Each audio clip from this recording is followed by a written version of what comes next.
अब चल रही है ना? ठीक।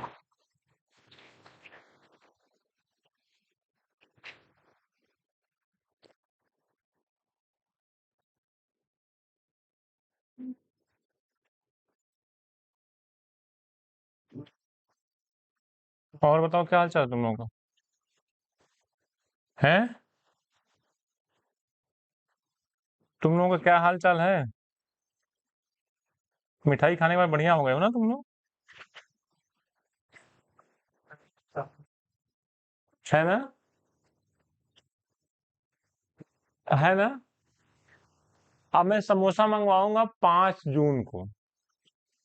अरे बहुत मतलब 5 जून को एक बार यूपी टेट दे के आओ। जुलाई को है। ठीक है। आइए, हम लोगों को आज बात करना है एनईपी 2020 पे। और बहुत ज्यादा इसको नहीं पढ़ना है आपको। मेन मेन बातों को पढ़ना है। ये नहीं कि आप पूरी एनईपी पढ़ने बैठ जाओ। नहीं, आपको केवल इसकी मुख्य मुख्य बातों को पढ़ना है, इससे ज्यादा कुछ नहीं। ठीक है। सबसे पहले आप मुझे ये बताओ कि एनईपी तैयार करने वाली संस्था होती कौन सी है? एनसीएफ, क्योंकि एनसीईआरटी, एनसीईआरटी। और कल मैंने कुछ काम भी दिया था आपको। क्या दिया था? त्रिभाषा सूत्र आपने पढ़ लिया था। अच्छा, त्रिभाषा सूत्र के अलावा और कुछ भी दिया था हमने। पॉक्सो दिया था, उसको भी पढ़ लिया था। किसी को कोई दिक्कत नहीं? आइए, लिखिए। सबसे पहली लाइन एनईपी 2020 में, सबसे पहली लाइन, 21वीं शताब्दी की, 21वीं शताब्दी की पहली नई शिक्षा नीति, नई शिक्षा नीति। ठीक है। 34 सालों के बाद कब आई थी? 1986 में। उसके बाद कब आई? 2020 में। आगे बढ़िए। इसको 4 भागों में लिखा गया। कितने भागों में? दूसरा पॉइंट। बस मुश्किल से आपको 10 पॉइंट लिखवाएंगे बस हम। ठीक है, 10 से 15 पॉइंट। इसको 4 अध्यायों में, अध्यायों में तैयार किया गया। 4 अध्यायों में तैयार किया गया। कितने अध्यायों में? 4। सबसे पहला है स्कूली शिक्षा। सबसे पहला अध्याय जो है उसको क्या बोलते हैं? स्कूली शिक्षा। क्या कोई और आ रहा है क्या?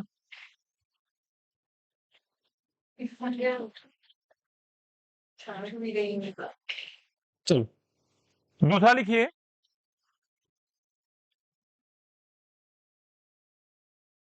दूसरा लिखिए, बी नंबर, उच्चतर शिक्षा या हायर एजुकेशन। उच्चतर शिक्षा, उच्चतर शिक्षा, या इसी को बोलते हैं हायर एजुकेशन। आगे बढ़िए। तीसरा लिखिए, अन्य केंद्रीय विचारणीय मुद्दे। अन्य केंद्रीय विचारणीय, विचारणीय मुद्दे। अन्य केंद्रीय विचारणीय मुद्दे। डन। डी पे लिखिए क्रियान्वयन की नीति। कैसे इसको लागू किया जाएगा? क्रियान्वयन की नीति।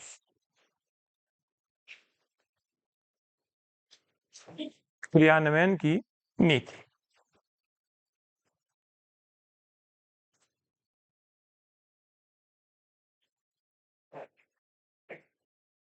ठीक है। एक चीज और आपको समझना है कि ये जो स्कूली शिक्षा है इसको 4 भागों में पुनः विभाजित किया गया। मैं यहीं पे कर दे रहा हूं। क्या था? 5 कि 4? किसने कहा 4?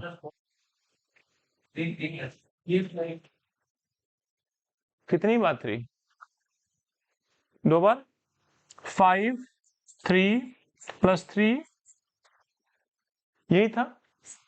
इसको समझिए, हेडिंग बनाइए स्कूली शिक्षा। स्कूली शिक्षा। स्कूली शिक्षा में आप आइए 5, फिर आइए 3, फिर आइए 3 और फिर आइए 4। ठीक है, इस तरीके से। डन।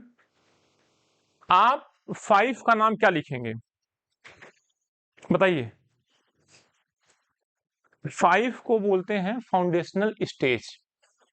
क्या बोलेंगे? Foundational stage. FS। FS। FS का मतलब क्या होता है? Foundational stage. लिखिए FOUNDATIONAL, फाउंडेशनल स्टेज। दूसरा है PS, preparatory stage. PREPAR, preparatory, PREPARATORY, preparatory stage. फिर है MS, मिडिल स्टेज। फिर है SS, सेकेंडरी स्टेज। पहला है फाउंडेशनल स्टेज, दूसरा है PS। PS का मतलब प्रीपरेटरी स्टेज, और तीसरा है MS, मिडिल स्टेज, और चौथा है सेकेंडरी स्टेज। ठीक है, इसको समझिए। हमने कहा कि 3 साल से लेकर 18 साल तक, 3 से 18 साल तक ये शिक्षा चलनी चाहिए। 3 से मतलब 3 को छोड़कर। 3 से का मतलब 3 को छोड़कर। जैसे यहां पे आप ईयर लिखिए 4 साल, फिर क्या लिखिए 5 साल, फिर 6 साल, फिर 7 साल, फिर 8 साल। डन। 5 हो गया कि नहीं? देखिए 1 2 3 4 5। फिर यहां पे क्या लिखिए 9 साल, 10 साल और 11 साल। 9 साल, 10 साल और 11 साल। चले, यहां पे लिखिए 12, 13 और 14। यहां पे क्या लिखना है? 15, 16, 17, 18। बोलो। ठीक है, अगर 18 साल का होगा तो उसकी क्लास कौन सी होगी? 12th। 17 साल का होगा तो क्लास कौन सी होगी? 16 साल का होगा तो 10th, और 15 साल का होगा तो 9th। ठीक है, फिर अगर 14 साल का होगा तो 8, 13 में 7, 12th में 6। अब यहां आइए 5th, यहां आइए 4th, यहां आइए 3rd। ठीक है, यहां पे क्या चलेगा सर? 2nd। यहां पे क्या चलेगा? 1st। यहां पे क्या चलेगा? अभी नहीं, अभी नहीं। क्लास बताइए। बाल वाटिका तो पूरा ग्रुप है। LKG और UKG जो है वही बताइए। LKG and UKG, lower kindergarten system और अपर किंडरगार्टन। ठीक है, अब इसमें आपको समझना क्या है कि जो हमारी फाउंडेशनल स्टेज है उसमें नर्सरी से लेकर के सेकंड तक की क्लासेस और 3 से लेकर के 8 वर्ष तक है। 3 से लेकर के 8 वर्ष तक और नर्सरी से लेकर के सेकंड तक, ऐसे भी क्वेश्चंस आते हैं। जो पीएस है, प्रिपरेटरी स्टेज है, वो है 9 से लेकर के 11 वर्ष तक। कहां से? 9 से लेकर 11, और क्लास कहां से है? 3rd to 5th। ठीक है, अगर एमएस में आइए मिडिल स्टेज में, तो 12 से लेकर के 14 तक वर्ष, और क्लास 6 से लेकर के 8 तक। सेकेंडरी स्टेज में आइए तो 15 से लेकर के 18 वर्ष, और क्लास क्या है? 9 to 12। इसको भी लिख लीजिए।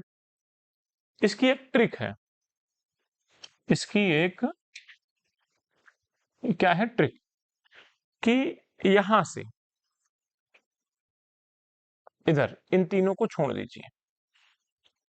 ठीक है, इन तीनों को छोड़ने के बाद आपसे अगर क्लास पूछे तो आप 6 माइनस कर दीजिए। आ जाओ। अगर आपसे ये कहे कि क्लास दी है 8th, ईयर पूछे, तो क्या करोगे? 6 प्लस करोगे, 6 प्लस करोगे। अगर आपको क्लास पूछे और ईयर दिया हो तो क्या करोगे? 6 माइनस। लेकिन ये काम आप क्लास फर्स्ट से करोगे। जैसे आपसे हम पूछें, इंस्टेंट पूछें कि अगर कोई बच्चा 7 साल का है तो वो कौन सी क्लास में होना चाहिए। ठीक है, हमने क्लास दे दी है, सॉरी ईयर दे दिया है और क्लास पूछ रहे हैं, तो क्या करना है? 6 माइनस करना है। ये बात आप समझे कि नहीं? ये जो ट्रिक है इसको आप समझे कि नहीं? ठीक है, अब आप समझिए कि इसको, इन तीनों क्लासेस को हम बाल वाटिका कहते हैं। क्या कहते हैं? बाल वाटिका, या इसी को हम नंदन घर भी कहते हैं। क्या कहते हैं? नंदन घर भी कहते हैं। ये बात समझ में आई? अब आप हमें एक चीज बताइए कि बच्चा 3 साल के बाद स्कूल में आएगा, क्लास में बैठेगा, क्या जन्म से 3 साल तक उसके लिए कुछ सुविधाएं हैं? क्या एनईपी 2020 में कुछ बातें उन बच्चों के लिए भी हैं जन्म से जो 3 साल तक के हैं? बताइए, बोलिए। बात की गई है कि जन्म से लेके 3 साल तक बच्चों को भाषा सिखाई जानी चाहिए। जन्म से लेकर के 3 साल तक बच्चों को केवल और केवल अच्छी आदतें और भाषा सिखाई जानी चाहिए। क्या क्या सिखाई जानी चाहिए? गुड हैबिट्स, गुड हैबिट्स, और ये क्या बोला हूं? लैंग्वेज, भाषा सिखाई जानी चाहिए। अब तुम्हें लगेगा कि यार नानी के घर कब जाएगा ये? हम लोग तो 5 साल नानी के यहाँ थे, मतलब 5 साल के बाद स्कूल गए, बचपना भी देख लिए, नानी का प्यार, नाना का विदाई वाला पैसा भी रख लिए जेब में, चोरी वाला भी पैसा रख लिया, मतलब बचपना जिए। लेकिन अब एनईपी कहती है कि बचपना जीने की कोई आवश्यकता नहीं है। तुम अब जैसे ही बच्चा पैदा होगा स्कूल वाले बस लिए खड़े होंगे कि मम्मी आप घर जाओ बच्चे को हम देख लेंगे अपने हिसाब से कि क्या खिलाना है, क्या पिलाना है, और कैसे स्कूल में रखना है। लिटरली मैं बता रहा हूं कि एज अगर आपको बढ़ानी है ना अपने जीवन में, तो आप घूमना शुरू कर दो। आप जितनी अच्छी-अच्छी जगहों पे जाएँगे, उतना आपकी सेल्स, टिश्यूज़ स्ट्रॉन्ग होते हैं। क्योंकि प्रसन्न होते हो, अच्छी जगहों पे जा कर के, देख कर के, घूम टहल करके, और जितना जल्दी तुम्हें मरना है, उतना ज़्यादा पढ़ना शुरू कर दो। देखो कभी अच्छे-अच्छे विद्वान, विवेकानंद जी की डेथ 32 ईयर्स में हो गई। आप जितना इसको प्रेशर दे दोगे, आप उतनी जल्दी स्वतंत्रता प्राप्त करोगे अपने जीवन से। बच्चे को बचपन से पढ़ाया जा रहा है, मतलब उसको बख्शा ही नहीं जा रहा है कि तुम नानी के यहाँ भी घूम के आ जाओ। उसको छोड़ा ही नहीं जा रहा है किसी भी तरीके से। ठीक है, इनके कहने का मतलब ये है कि जो एरा है, जो ये युग है, ये एजुकेटेड लोगों का है, ये पढ़े लिखे लोगों का है। और यहाँ सिगमंड फ्रायड का नाम सुना आप लोगों ने? सिगमंड फ्रायड ही कहते हैं कि बच्चे को जो कुछ बनना होता है, वो 5 साल में बन जाता है। मात्र 5 साल में वो अपनी नींव रख लेता है जीवन की, उसको जो कुछ भी बनना होता है। इतना महान विद्वान आदमी सिगमंड फ्रायड, मनोविश्लेषणवाद एक स्कूल है। जैसे मैंने आपको पढ़ाया था ना कि कई स्कूल हैं, जैसे संरचनावाद है, प्रकारवाद है, गेस्टाल्टवाद है, व्यवहारवाद है। वैसे ही एक स्कूल है, एक सेक्ट्स, SECTS, एक संप्रदाय है मनोविश्लेषणवाद। मनोविश्लेषणवाद के जनक कौन है? Sigmund Freud. सिगमंड फ्रायड का यह कथन है कि बच्चे को जो कुछ भी बनना होता है, वो 5 साल में बन जाता है। ठीक है, फिलहाल अभी तक, आज तक इतनी बेहतरीन NEP नहीं आई, जितना बेहतरीन तरीके से इसको मेंटेन किया गया है, इस NEP को, जिसको हम क्या कहते हैं, NEP 2020। ठीक है, इतनी बातें आप लिख चुके हैं। चलिए और कुछ बातों को लिखते हैं हम। फोटो जिसको लेना हो ले लो पहले।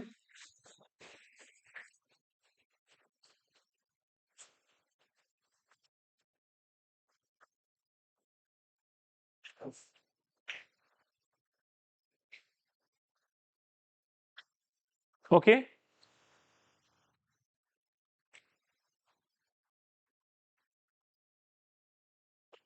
चलें।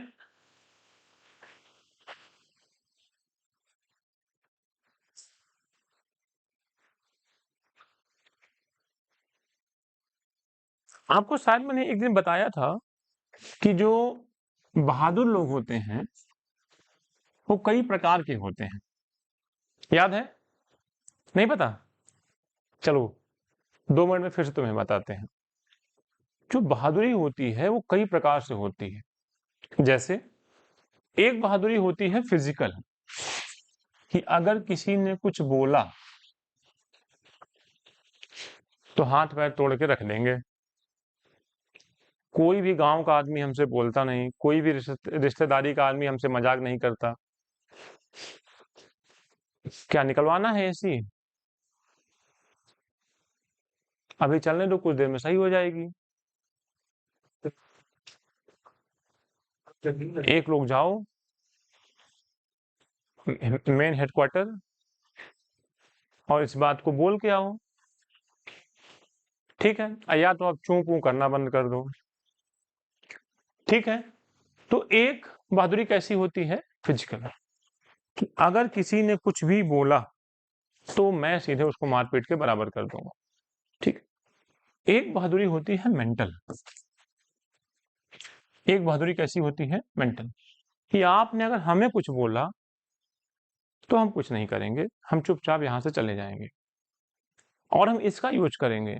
हो सकता है कि तुमने हमें दो मुंहा सांप समझ के फेंक दिया हो, एक आध 1.5 साल बाद, 2 साल बाद हम आएंगे बिल्कुल कालिया नाग बन के तुम्हारे सामने। बताओ, जितना मजाक तुम दो मुंहे सांप के साथ करते हो, क्या उतना ही मजाक तुम किसी कालिया नाग के साथ कर सकते हो? इसका मतलब अगर किसी ने तुम्हारे साथ मजाक किया है, तो तुम्हारी वैल्यू है नहीं कुछ। जैसे आप कुत्ते के बच्चे को ऐसे उठा के फेंकते हो, फिर नीचे आता है, पें पें करता रहता है। जरा एक बार शेर के बच्चे को ऐसा करके आओ आप, एक बार हिम्मत तो कर, सोचते भी नहीं आप इतने अच्छे हो कि आप सोचते भी नहीं। इसका मतलब आपको यहां से भी स्ट्रांग होना चाहिए मेंटली, बहुत बहादुर होना चाहिए मेंटली कि हमें किसको कैसे जवाब देना है।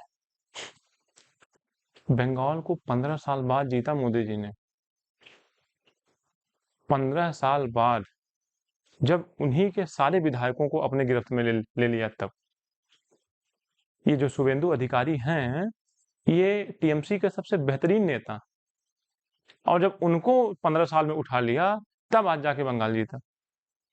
तुमको लगता है कि ऐसी नौकरी मिल जाती है? तुम्हें हर एक किताब उठानी पड़ेगी, हर एक किताब को समझना पड़ेगा, फिर एक दिन जा करके देखोगे तुम्हारा नाम लिस्ट में। जिस दिन लिस्ट में आ गया उस दिन जून के महीने में छत पे सोना, बिना कुछ नीचे बिछाए, जलोगे भी नहीं, तुम इतने खुश रहोगे। ये जो गर्मी ठंडी लग रही है ना, गरीबों की है। बरसात में भीगता कौन है? गरीब। ठंडी में ठंडी किसको लगती है? गरीब को। गर्मी में गर्मी किसको लगती है? गरीब। अमीरों के लिए ये सब मौसम मौसम अपने रहे, हम अपने रहेंगे। बरसात हो रही है, हम इनोवा क्रिस्टा से चल रहे हैं। ठंडी है, बेहतरीन अच्छे ब्रांड की जैकेट पहने हुए हैं। ठंडी होगी अपने की, हम हमसे क्या मतलब। अब देखना जो बिल्कुल पढ़ा लिखा नहीं होगा ना, वो कहीं कांप रहा होगा पेड़ के नीचे बैठ के, क्योंकि उसने अपने समय में सोचा ही नहीं कि हमको ठंडी गर्मी बरसात से कैसे बचना है। ये होता है मेंटल पावर। अगर आप ये चीज सोचते हो तो बिल्कुल एकदम शरीर बनाए घूम रहे हैं, ठंडी आई सिकुड़ गए, जेब में पैसे नहीं है, हैं। एक पावर होती है इमोशनल, ये सबसे खतरनाक होती है यार। पता लगा कोई छोड़ के चला गया, तुम रात भर रोए, सुबह उठे आंखों सूजी है, आंख एकदम लाल, आज तुम्हारा मन नहीं लग रहा है पढ़ने में, आज कुछ अच्छा ही नहीं लग रहा है, सुबह से कुछ खाए नहीं हो, घर से आए थे पढ़ने कि यूपी टेट निकालेंगे, उसके बाद सुपर टेट निकालेंगे, और निकाले क्या? UP TET super TET. फंस गए तुम भैया। अब फंसे, स्वार्थी हो जाओ ना, जो जाता है जाए, जो आता है आए। कोई नाम कटाएगा तो कोई नाम लिखवाएगा, है। अब बिल्कुल एकदम देवदास बने घूम रहे हैं।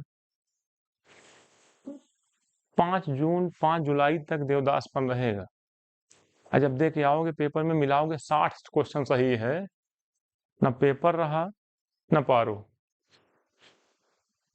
मेरी बात समझ पा रहे हो आप?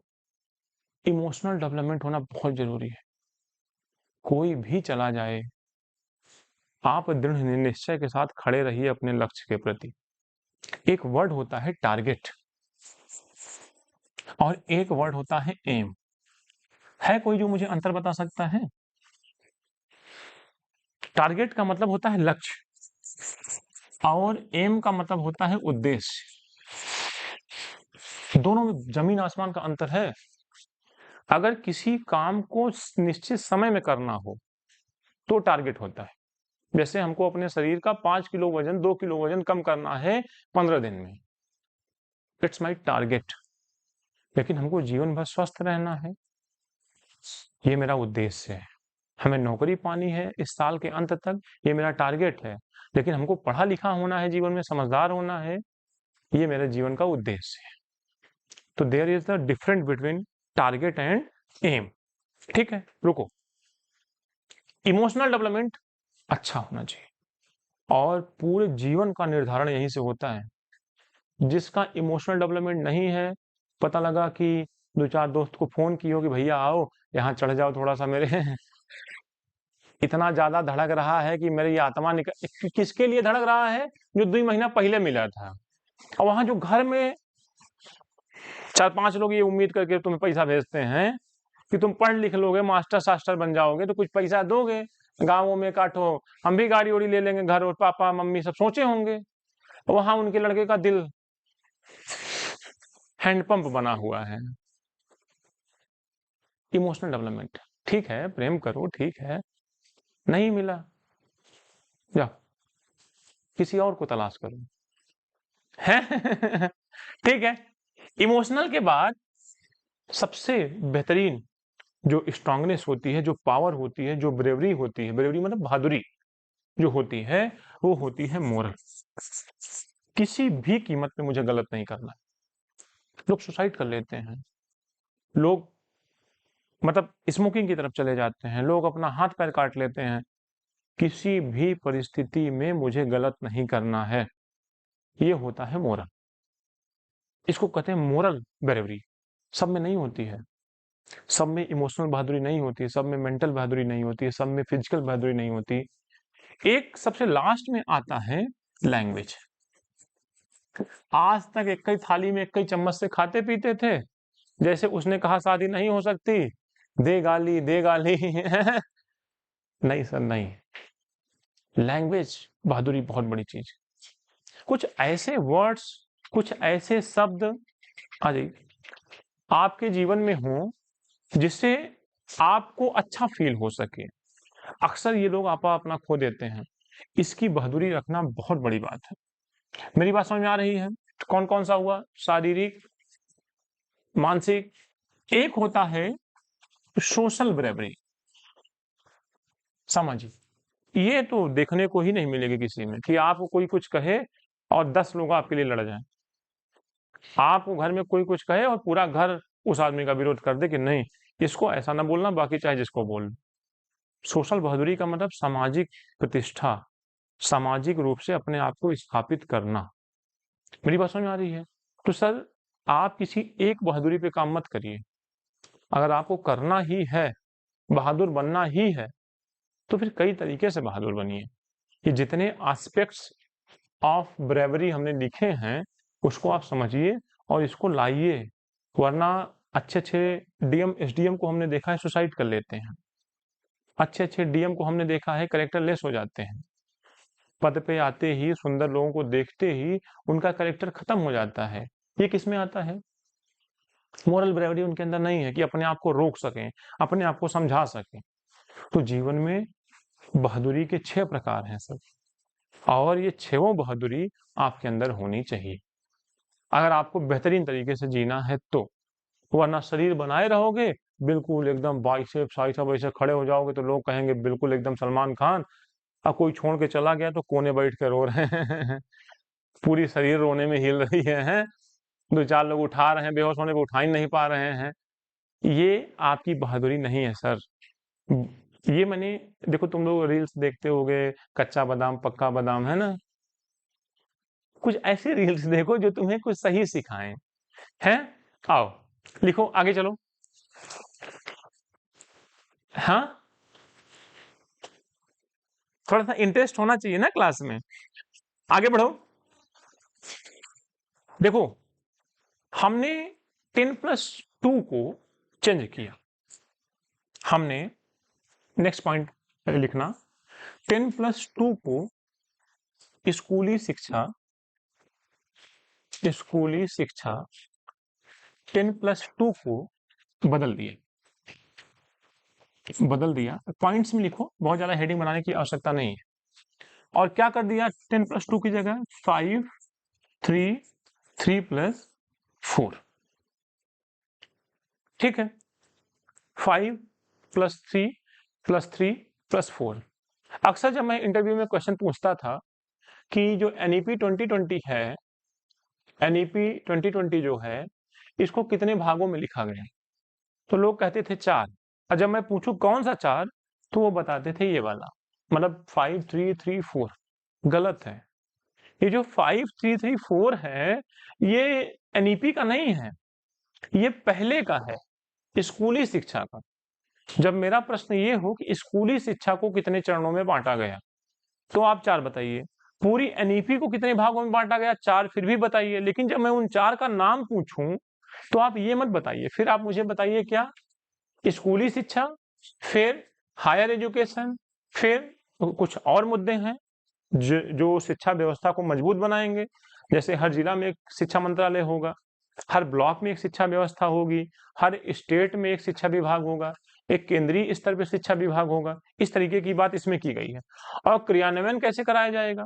प्रधानमंत्री इसके हेड होंगे, और भी चीजें अभी हम आपको पढ़ाने वाले हैं, समझाने वाले हैं। चलिए हेडिंग बनाइए, एनईपी 2020 के द्वारा, नेक्स्ट पॉइंट है, आज पॉइंट वाइज ही चलना है। एनईपी 2020 के द्वारा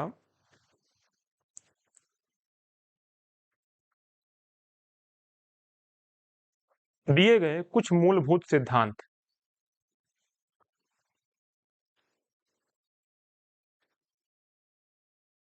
दिए गए कुछ मूलभूत सिद्धांत। नंबर 1, जल्दी जल्दी लिखना, ठीक है। हर बच्चे की विशिष्ट क्षमताओं की स्वीकृति,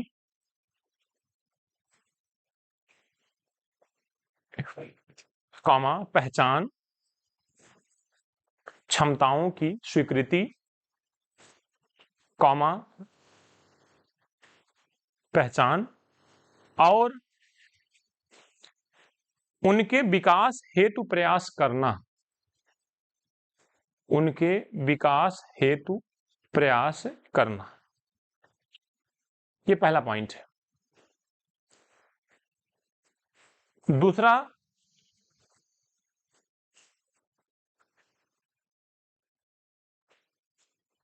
बुनियादी साक्षरता और संख्या ज्ञान, बुनियादी शिक्षा और संख्या ज्ञान को प्राथमिकता देना। ब्रैकेट में लिखना FLN, क्या लिखना? फंडामेंटल लिटरेसी एंड न्यूमरेसी, इसी को बोलते हैं। आपसे इंटरव्यू में क्वेश्चन पूछा जाएगा कि FLN क्या है, कुछ भी बोल दीजिए आप, दोनों का मतलब मूलभूत होता है, ठीक है। फाउंडेशनल, फंडामेंटल, जो भी कहना चाहें आप, फाउंडेशनल लिटरेसी एंड न्यूमरेसी। आगे बढ़े, 2 हो गए ना, बुनियादी साक्षरता एवं संख्या ज्ञान पर प्रधानता देना। आगे बढ़िए, तीसरा, लचीलापन। लचीलापन। फिर चौथा, कला और विज्ञान के बीच कोई अलगाव नहीं हो। कला और विज्ञान के बीच कोई अलगाव नहीं हो।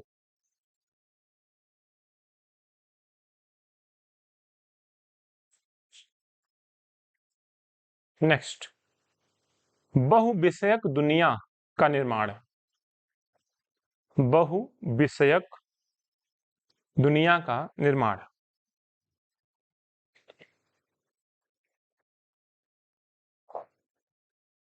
नेक्स्ट, अवधारणात्मक समझ पर जोर। अवधारणात्मक समझ पर जोर देना। नेक्स्ट, रचनात्मकता और तार्किक सोच। रचनात्मकता और तार्किक सोच।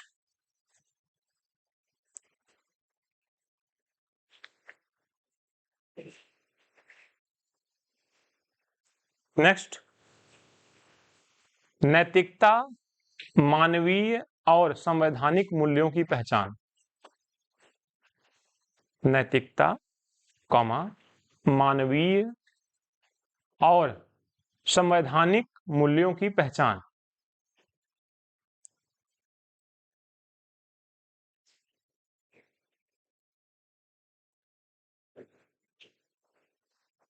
नेक्स्ट, बहुभाषिता को प्रोत्साहन। बहुभाषिता को प्रोत्साहन।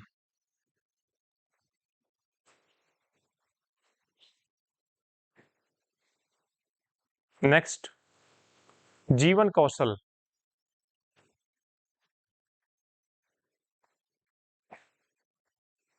नेक्स्ट, सीखने के सतत मूल्यांकन पर जोर। सीखने के सतत मूल्यांकन पर जोर देना।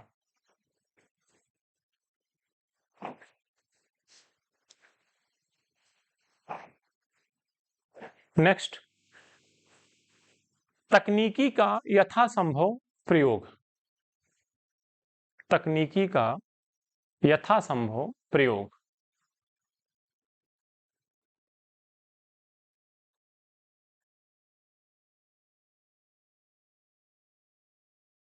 नेक्स्ट, शिक्षकों एवं संकायों को सीखने का केंद्र बिंदु मानना। सीखने का केंद्र बिंदु मानना।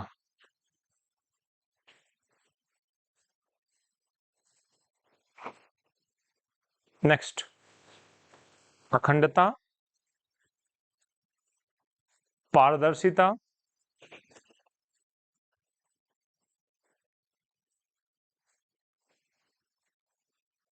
तथा हल्का एवं प्रभावी ढांचा। हल्का लेकिन प्रभावी ढांचा।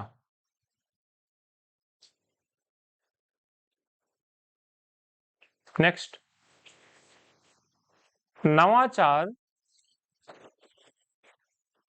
एवं आउट ऑफ द बॉक्स को प्रोत्साहन देना। नवाचार एवं आउट ऑफ द बॉक्स को प्रोत्साहन देना।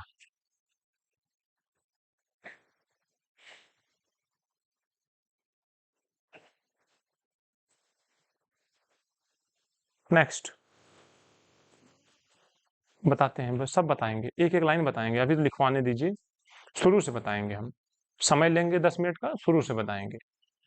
पहले लिख तो लीजिए आप, भारतीय जड़ों एवं गौरव से बंधे रहना। भारतीय जड़ों एवं गौरव से बंधे रहना।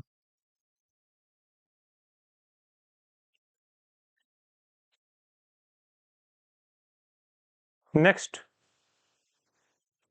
शिक्षा एक सार्वजनिक सेवा है। शिक्षा एक सार्वजनिक सेवा है।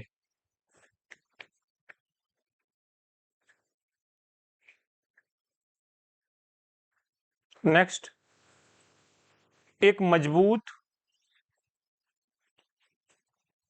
कॉमा जीवंत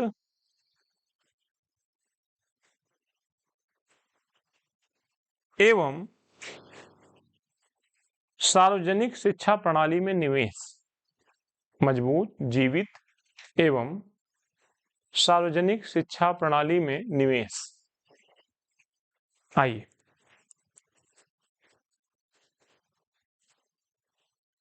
बताइए,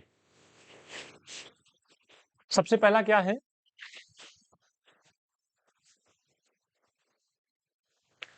देखो, हमने पहले भी बताया है और फिर भी बता रहे हैं, फिर बता रहे हैं कि प्रत्येक बच्चा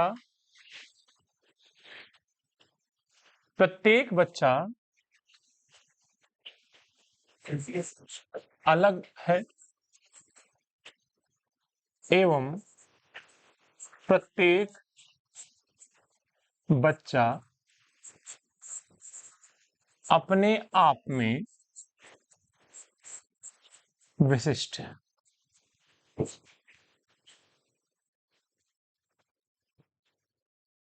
किसी बच्चे को सिंगिंग बहुत अच्छी आती होगी, किसी बच्चे का क्रिकेट बहुत अच्छा होगा, किसी बच्चे की पेंटिंग बहुत अच्छी होगी, किसी बच्चे की मैथ अच्छी होगी, किसी बच्चे की इंग्लिश एटसेट्रा।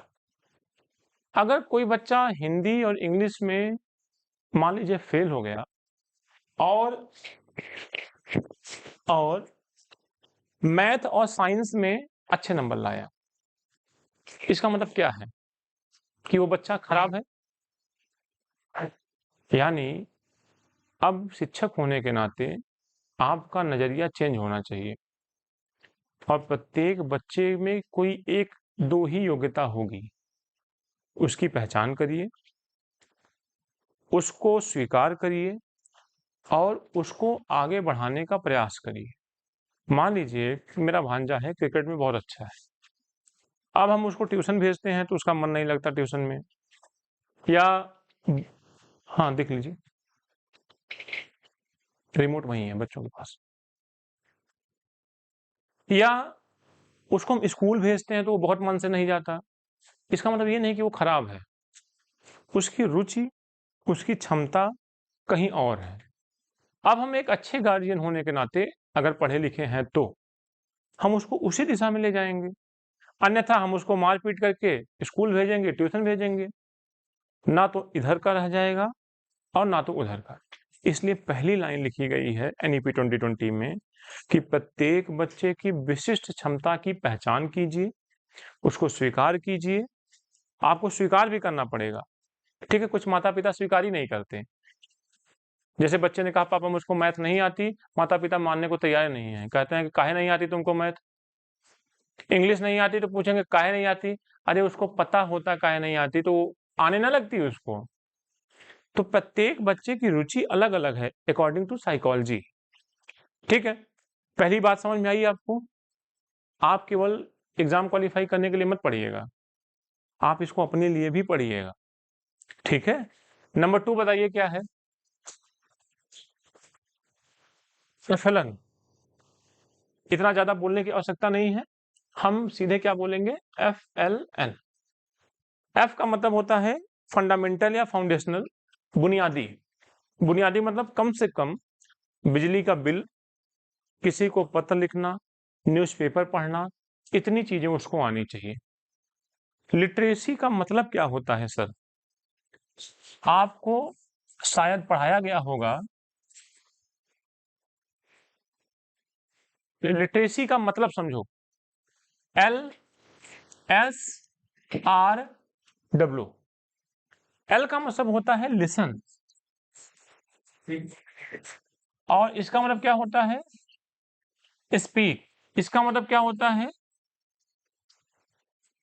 और इसका मतलब अगर आप इंग्लिश में इंग्लिश की लिटरेसी रखते हैं तो आपको चारों चीजें आनी चाहिए। जैसे अगर कहीं इंग्लिश कोई बोल रहा हो तो उसको आप समझ लीजिए, यानी उसको सुनिए और वो क्या बोल रहा है उसको समझिए। अगर आप इंग्लिश समझ गए तो ही तो उसका जवाब दे पाएंगे। आपको इंग्लिश बोलना भी आनी चाहिए। दो बातें अलग अलग हो गई, एक दूसरे की इंग्लिश को समझना और एक अपने विचारों को इंग्लिश में बोलना। एक क्या होता है राइटिंग, कुछ लोग बोलते बहुत अच्छा है, समझ भी लेते हैं, लेकिन उनको स्पेलिंग्स मिस्टेक काफी ज्यादा होती है। तो लिटरेसी का मतलब आपकी रीडिंग, सॉरी अभी रीडिंग पे है ना, राइटिंग तो बाद में। रीडिंग, आपको शुद्ध रूप से किसी भी शब्द की प्रोनाउंसिएशन भी आनी चाहिए। डन। फिर क्या है अंत में राइटिंग, आपको लिखना भी आना चाहिए। अगर कोई व्यक्ति अपने आप को लिटरेट कहता है, साक्षर कहता है, तो साक्षर में ये चारों चीजें आती हैं किसी भी चीज के लिए, चाहे वो मैथमेटिक्स हो, चाहे वो हिंदी हो, चाहे वो इंग्लिश हो, चाहे वो साइंस हो, ये चारों चीजें। एक बात हो गई। न्यूमरेसी, न्यूमरेसी का मतलब संख्या ज्ञान। न्यूमरेसी का मतलब क्या होता है संख्या ज्ञान, यानी उसको जोड़ घटाना गुणा भाग एटलीस्ट तो आना ही चाहिए। आपका बच्चा मार्केट से कोई सामान लेने जाए तो परसेंटेज निकालना तो उसको आना ही चाहिए कि 10% का डिस्काउंट कितना होता है, 15% का डिस्काउंट कितना होता है। मैं ये नहीं कहता कि उसको ट्रिग्नोमेट्री आनी चाहिए, उसको अलजेब्रा आनी चाहिए, नहीं, एटलीस्ट दैनिक जीवन में जितनी गणित का उपयोग है उसको पता होना चाहिए। ठीक है, यही कह रहे हैं कि बच्चे को सबसे पहले आप क्या सिखाइए FLN।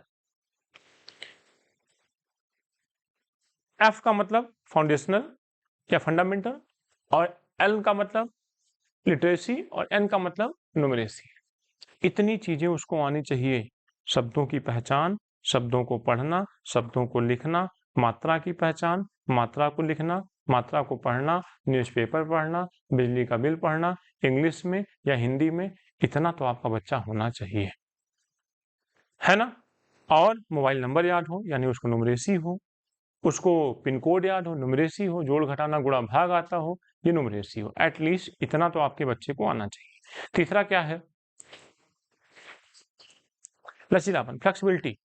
फ्लेक्सिबिलिटी का मतलब ये होता है कि कहीं भी आपके जीवन में रिजिडपन नहीं होना चाहिए, मतलब जड़त्व नहीं होना चाहिए। अगर आपका बच्चा कह रहा है कि आज हम नहीं पढ़ेंगे तो उसको छोड़ दीजिए। अगर वो कह रहा है कि अभी मेरा पढ़ने का मन नहीं है तो उसको छोड़ दीजिए। आप जबरदस्ती किसी को नहीं पढ़ा सकते, उसके अंदर रुचि को, इंटरेस्ट को ही पैदा कर कर आप पढ़ा सकते हैं। अगर आप उसमें इंटरेस्ट नहीं पैदा कर सकते तो फिर वो पढ़ नहीं सकता। आप कहो कि जबरदस्ती पढ़ो, इसका मतलब आप एक असफल टीचर हैं और असफल गार्जियन।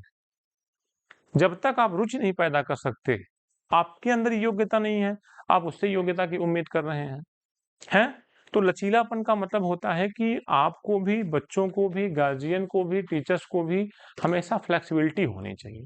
होमवर्क करके नहीं आया है तो कोई बात नहीं, उसको महसूस करा दीजिए, अगर आप योग्य टीचर हैं, कि होमवर्क का महत्व क्या होता है। ये नहीं कि आप उसको बिल्कुल हाथ पैर ऊपर करके खड़ा कर दिए, ये नहीं, पनिशमेंट नहीं। उसको फ़ील करा सकते हैं कि होमवर्क का महत्व क्या होता है, ठीक है? उसी होमवर्क से क्वेश्चन पूछिए, जो बच्चे बता लें, उनके लिए क्लास में क्लैपिंग करवाइए, उनको बहादुरी दीजिए, शाबाश कहिए, ऑटोमेटिक वो सुधर जाएगा कि ये चीज़ें हम नहीं कर पाए हैं, इसलिए हमारे लिए कुछ नहीं है, ठीक है? चौथा, हाँ, आजकल साइंस साइड वाले बीए वालों को बहुत बेवकूफ़ समझते हैं। जैसे उनसे पूछो कि क्या करते हो तो कहते हैं बीए, तो उनका चेहरा डाउन हो जाता है। बीए में क्या करते हो? हिंदी, इंग्लिश, इतिहास, कहेंगे बिल्कुल गँवार। भैया तुम क्या करते हो? बीएससी। क्या लिए हो? फिजिक्स, केमिस्ट्री, मैथमेटिक्स, पीसीएम या पीसीबी। उसको बड़ी अच्छी निगाह से देखा जाता है कि साइंस साइड से बुद्धिमान है। ऐसा कुछ नहीं है। एनईपी 2020 ये कहती है कि दोनों इक्वल है। There is no difference between art and science. कला वर्ग के विद्यार्थी में, विज्ञान वर्ग के विद्यार्थी में कोई भी अंतर नहीं है। जो ये महसूस करता है कि अंतर है, वो अपनी इस विचार को, इस धारणा को त्याग दे, जितना जल्दी हो सके, क्योंकि दोनों दुनिया को चला रहे हैं। किसी एक से दुनिया का निर्माण नहीं हो सकता। ठीक है, नेक्स्ट, बहुविषयक दुनिया का निर्माण करना। आप एक ऐसा स्कूल खोलिए, आप एक ऐसे गार्जियन बनिए जहां आपके बच्चे को महसूस हो कि हम जो पढ़ना चाहें वो सुविधा है मेरे स्कूल में। अगर हम संस्कृत पढ़ना चाहें तो संस्कृत का डिपार्टमेंट है, हिंदी पढ़ना चाहें तो हिंदी का है। ये मुख्य रूप से स्कूलों के लिए है, मुख्य रूप से विश्वविद्यालयों के लिए है कि बच्चे का इंटरेस्ट जिस विषय में हो, वो विषय उसको उपलब्ध कराया जाए। ठीक है? अब देखो, महत्व की बात करोगे तो हर विषय का महत्व अलग-अलग है। जैसे आप कह दो कि जितना महत्व इंग्लिश का है, क्या उतना ही महत्व संस्कृत का है? तो मैं कह दूँगा नहीं। आज की दुनिया में जितना महत्व इंग्लिश का है, क्या उतना महत्व संस्कृत का है? नहीं। लेकिन प्लेस की बात होती है। क्या आप इंग्लिश में किसी की शादी करवा सकते हैं? वहाँ संस्कृत। क्या आप वेदों का उच्चारण इंग्लिश में कर सकते हैं? नहीं। तो संस्कृत की अपनी महत्ता है, लेकिन धीरे-धीरे उसको हमने ध्यान नहीं दिया, तो डिसअपियर सी हो रही है। ठीक है? अभी देखो, मोदी जी ने कुछ दिन पहले नालंदा को दोबारा रीऑर्गनाइज़ किया। आपने न्यूज़ में देखा होगा। संस्कृत की शुरुआत फिर वहाँ से कर रहे हैं, नालंदा से। ठीक है? तो हालाँकि संस्कृत टफ है, ये भी मैं मानता हूँ, संस्कृत टफ है, लेकिन संस्कृत मतलब उसका महत्व अलग है, इसे इसलिए उसको देवों की वाणी कहा जाता है। संस्कृत को क्या नाम दिया जाता है? देवों की वाणी। तो बहुविषयक दुनिया का निर्माण करने का मतलब ये है कि भारत में सब कुछ उपलब्ध हो। चाहे कोई फ्रेंच पढ़ना चाहे, चाहे कोई जर्मन पढ़ना चाहे, चाहे कोई ब्रिटिश पढ़ना चाहे, चाहे कोई अमेरिकन पढ़ना चाहे, ये सुविधाएँ हों और यहीं से पढ़ के वो डायरेक्ट फ्रांस जा सकता हो। यहीं से पढ़ के वो डायरेक्ट अमेरिका चला जाए। ये नहीं कि यहाँ से वीज़ा बनवाए, फिर वहाँ 1.5 साल जाके अमेरिकन सीखे, फिर वहाँ जीवित रहने के योग्य हो वो। नहीं, भारत में ही सारी दुनिया बसाइए, भारत में ही विश्व की भाषाओं को सिखाइए। नेक्स्ट, बच्चे को रटाइए नहीं, बच्चे को समझाइए। बच्चे को आपको रटाना नहीं है, बच्चे को क्या करना है, समझाना है। जैसे बच्चे की आंख बंद करिए और ऐसे पत्तियों को लीजिए और उसके नाक के पास ले जाइए, डालिएगा नहीं कि गुरुजी कहते पत्ती मोड़ के डाल दीजिए, है ना, नहीं, उसको स्मेल कराइए। अब पूछिए कि ये किस पेड़ की पत्ती है। अगर हो सके जैसे तुलसी वगैरह है तो उसको जीभ का टेस्ट कराइए और उससे पूछिए कि ये किस पेड़ की पत्ती है। उसको टच कराइए कि जरा देखो पीपल की पत्ती कैसे होती है, चेक करके बताओ मुझे। आपके बच्चे में रटने की क्षमता खत्म होगी, समझने की क्षमता बढ़ने लगेगी। उसे मीठे फलों की एक लिस्ट बनवाइए, जो जो खाया हो, ठीक है, रटने वाला नहीं। एनईपी 2020 ये कहती है कि आप अपने बच्चे को समझदार बनाइए, तोता नहीं। रटने वाला मत बनाइए, उसको हर चीज समझाइए, सही और गलत को करके दिखाइए उसके साथ। पेड़ों की पत्तियों की पहचान उसको हो, ना कि वो रटा हो, ठीक है। जैसे अभी आपको मैंने ईवीएस में शायद कुछ चीजें नहीं बताई हैं, बीजों से पत्तियों की पहचान होती है, बीजों से पत्तियों की पहचान होती है। जिन बीजों को दो भागों में तोड़ा जा सकता है उनकी पत्तियां जालिकादार होती हैं, और जिन बीजों को तोड़ा नहीं जा सकता उनकी पत्तियां समांतर होती हैं। नहीं समझे? जालिका का मतलब क्या है सर?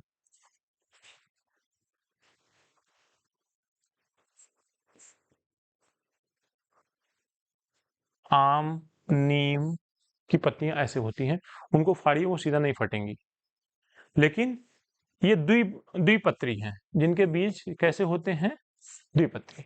जो सिंगल होते हैं, एक पत्री बीज, उनके पेड़ों की पत्तियां समांतर होती हैं। कैसे होती हैं?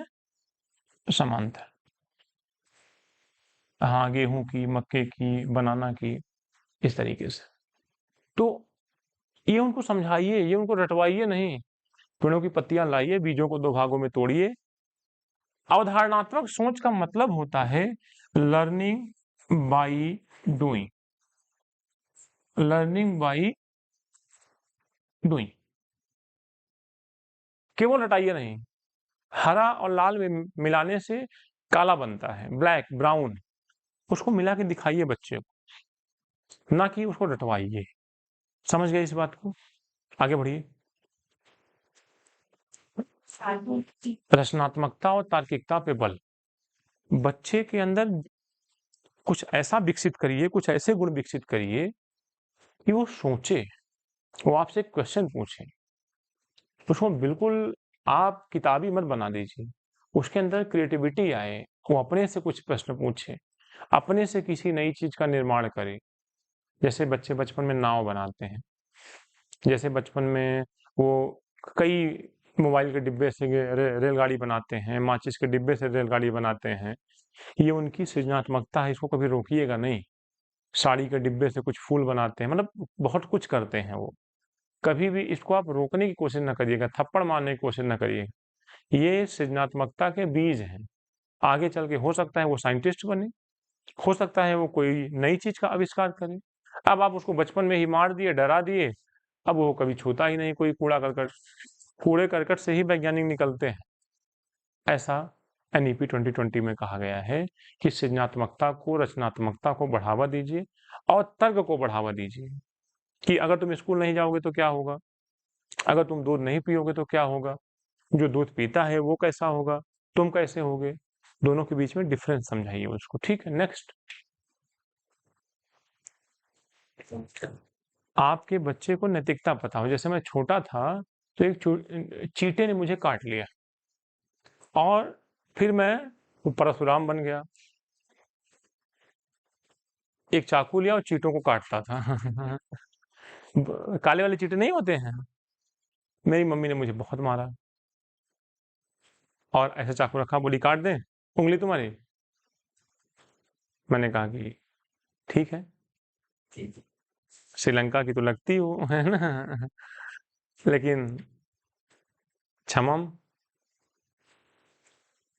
तो उस दिन से ये महसूस हुआ कि ये नैतिकता नहीं, किसी जीव की हत्या करना नैतिकता नहीं है। मैं पर्टिकुलर किसी से बात नहीं करूँगा, लेकिन मतलब ये ये मेरा ओपिनियन है, आप अपने ऊपर कोई भी ना लेना इसको।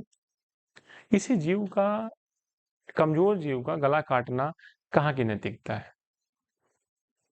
किसी कमज़ोर जीव को पानी से उठा के ले आना और फिर उस पे चाकू चलाना कहाँ की नैतिकता है? बस मुझे इतना बता दो बस। अगर ये नैतिकता है तो फिर आप करते रहो, मैं रोकूँगा नहीं। ना मैं ये कहता हूँ कि आप ये करो, क्योंकि मैं समाज का रक्षक थोड़ी नहीं हूँ। लेकिन ऐसा जो करता है वो समाज का भक्षक ज़रूर है। हैं? अगर आप में इतनी पावर है तो आप सब कुछ खा के दिखाइए ना मुझे। आप कुछ ही चीज़ों को क्यों खाते हैं? हैं? तो बच्चों को नैतिकता सिखाइए, मानवीय मूल्य, सहयोग सिखाइए, भाईचारा सिखाइए, साथ में बैठने का गुण सिखाइए। पता लगा आपका बच्चा क्लास में जैसे ही आया किसी के साथ बैठता ही नहीं। क्यों नहीं बैठता है? सब गंदे हैं, मम्मा सब गरीब लगते हैं। ये भावना उसके अंदर किसने जाग दिया? अभी मेरी शादी में भैया मुंबई से आए थे, तो उनका बच्चा इतना छोटा-सा है, अच्छा डांस करता है। तो बैठा था, तो कह रहा है मेरे पापा के पास आईफ़ोन है।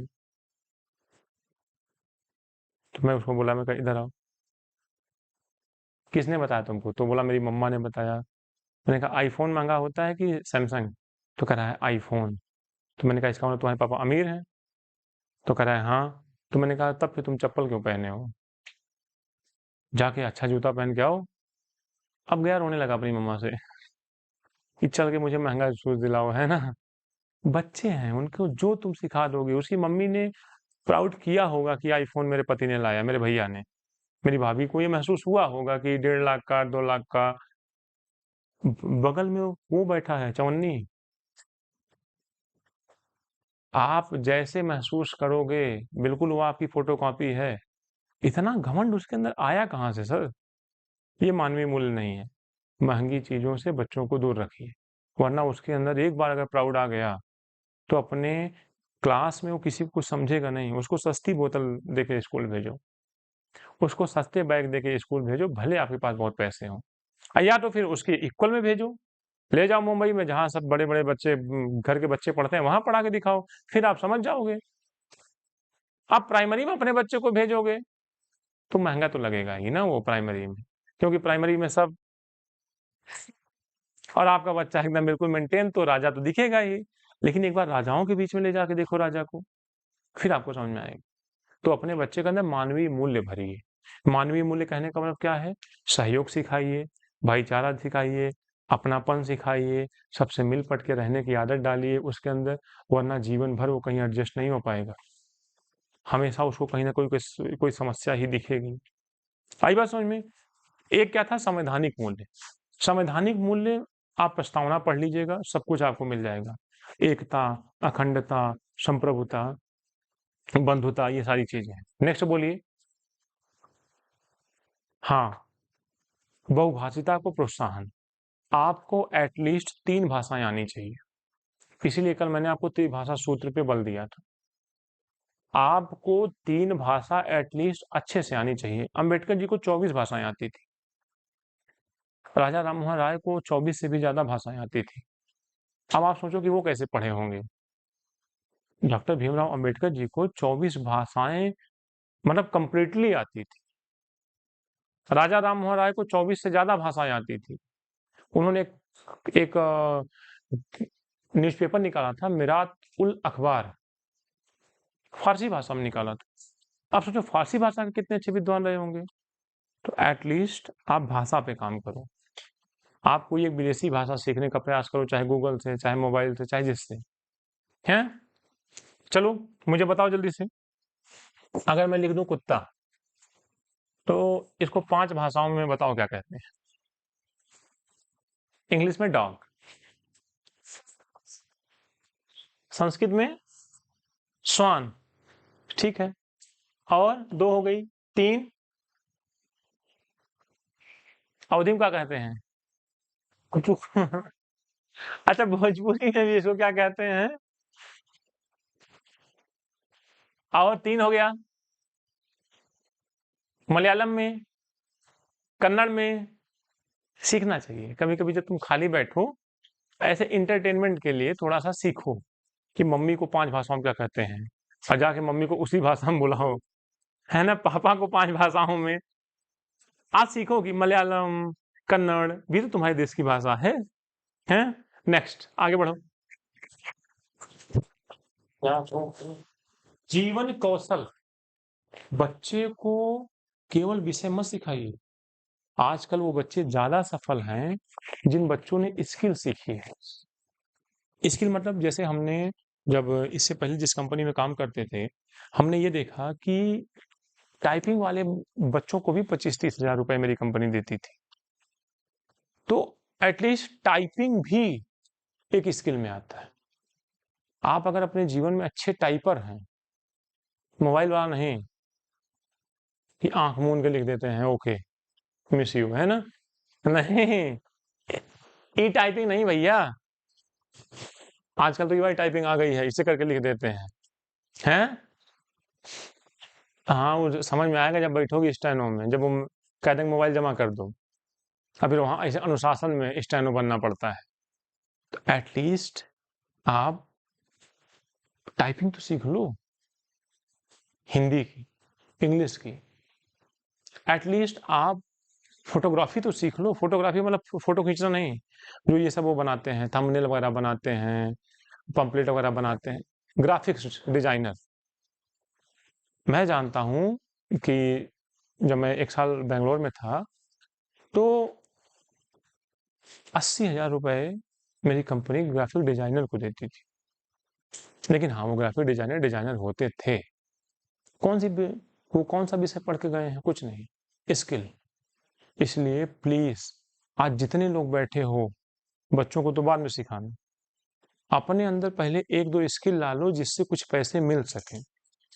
नौकरी कहीं लिखी नहीं है किसी की। एटलीस्ट इतना अपने को योग्य बना लो कि 30,000 40,000 मैं अपने स्किल से पालूं, विषय से नहीं। मेरी बात समझ में आ रही है? तो यही बात एनईपी में कही गई है कि बच्चों को जीवन कौशल सिखाइए। जीवन कौशल का मतलब अपने आप को जिंदा रखने का कौशल। नेक्स्ट, सीखने के, ये मैं नहीं समझाऊंगा, ये मैं पढ़ा चुका हूं। ठीक है, नेक्स्ट। हाँ, तकनीकी का जैसे मैंने कल आपसे कहा आप चैट जीपीटी का यूज करिए, कल मैंने आपसे कहा क्वेश्चंस करने के लिए गूगल का यूज करिए। तो अब आप करिए इसको। अब आप ये मत कहिए कि सर हमसे नहीं होगा या हम नहीं कर सकते। आप पीडीएफ डाउनलोड करना सीखिए, आप पीपीटी बनाना सीखिए। ठीक है, आप अपने नोट्स को मतलब कन्वर्ट करना सीखिए भाषा में, इंग्लिश में, हिंदी में। ये सब है टेक्नोलॉजी का प्रयोग। आज की दुनिया में जो व्यक्ति टेक्नोलॉजी से दूर रहेगा, कुछ नहीं।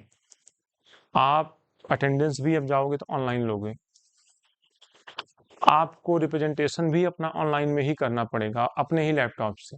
अब आपको वहाँ कोई नहीं सिखाएगा कहाँ एंटर करें, कहाँ से पीपीटी बनाएं, या फोटोशॉप या कोरल ड्रा, ये सब कैसे सीखें। क्या कर रहे हो इतने बड़े जीवन में? दाल चावल खा के सो रहे हो बस। अरे कम से कम आधा घंटा स्किल पे तो दे दो अपने जीवन में, मात्र आधा घंटा, काम हो जाएगा आपका। ठीक है, नेक्स्ट। हाँ, आजकल विद्यार्थियों को ये लग रहा है कि हम ऑनलाइन पढ़ के बहुत महान हो जाएंगे, इसीलिए सक्सेस रेट घट गई है। एनईपी 2020 कह रही है कि अगर तुम्हें बहुत अच्छे से कुछ सीखना है तो स्कूल, संकाय मतलब डिपार्टमेंट, और शिक्षक दोनों आपके पास होने चाहिए। दोनों आपके पास होने चाहिए, तभी आप कोई चीज सीख सकते हो। नेक्स्ट। हाँ, बच्चों को कम पढ़ाइए लेकिन अच्छा पढ़ाइए। हल्का एवं प्रभावी ढांचा मतलब सिलेबस कम रहे लेकिन सिलेबस अच्छा हो। खाना कम ही दीजिए लेकिन खाना टेस्टी दीजिए। ये नहीं कि आप इतना दे दिए हैं, किसी काम का कुछ नहीं है उसमें से। ठीक है, हल्का एवं प्रभावी ढांचा मतलब इस, और एग्जाम करवाइए तो ट्रांसपेरेंसी हो, किसी बच्चे को ये ना लगे कि हमारे साथ भेदभाव हुआ है ना, उसमें पारदर्शिता, अखंडता। पूरी क्लास को एक नजरिए से देखिए, किसी बच्चे को बहुत मानते हैं आप, किसी को बहुत इग्नोर करते हैं आप, ये चीजें नहीं करनी है आप। ठीक है, नेक्स्ट नवाचार एवं, हाँ ये केवीएस के इंटरव्यू में पूछा गया। केवीएस के इंटरव्यू में ये क्वेश्चन पूछा गया, आउट ऑफ द बॉक्स क्या है? सिलेबस के बाहर बच्चे की रियल लाइफ से जोड़कर चीजों को पूछना। सिलेबस से बाहर बच्चे की रियल लाइफ के एग्जाम्पल्स ले आना, मतलब बच्चे से कुछ ऐसे प्रश्न पूछिए जो उसके अनुभव पे आधारित हो, जो उसके किताबों से बाहर हो। इसी को कहा जाता है आउट ऑफ द बॉक्स। एक बार सीटेट में पूछा गया, क्या क्लास में out of the box questions पूछना एक शिक्षक के लिए आपके नजरिए से सही है? तो कुछ लोगों ने कहा हाँ, कुछ लोगों ने कहा ना, कुछ लोगों ने कहा दोनों। तो पहले आप ये तो समझ लीजिए आउट ऑफ द बॉक्स का मतलब क्या होता है। आउट ऑफ द बॉक्स का मतलब बच्चे के जीवन से क्वेश्चन पूछना, ठीक है, किताबों से बाहर जा करके, जो पॉजिटिव है, नेगेटिव नहीं है। नेक्स्ट,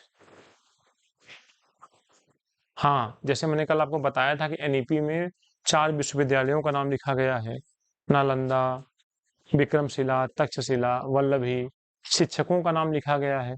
ये क्यों लिखा गया? नहीं लिखते तो मेरा क्या बिगड़ जाता, लेकिन हमने इसलिए लिखा कि कुछ हमें याद रहे अपना इतिहास, कुछ हमें अपना गौरव, कुछ हमें अपना इतिहास, कुछ अपनी हमको संस्कृति याद रहे कि हमारा प्राचीन भारत कैसा था। वरना भुलाने को तो सब कुछ भुलाया जा सकता है, लेकिन आज भारत सबसे अलग क्यों है? क्योंकि भारत अपना जो पास्ट है उसको संजोए रखा है, उसने अपने पास्ट को बर्बाद नहीं होने दिया है। नेक्स्ट, हाँ शिक्षा को अपनी नौकरी मत समझना आप। कुछ शिक्षक इसको अपनी नौकरी समझ लेते हैं कि 5 तारीख का वेट करते हैं, अभी 5 तारीख गई है, 10 ही हुआ है, अगली 5 का वेट करते हैं, फिर 80,000 कब गिरेगा। इसको सेवा मानिए, सेवा के बदले में जो पैसा मिले उसको रख लीजिए।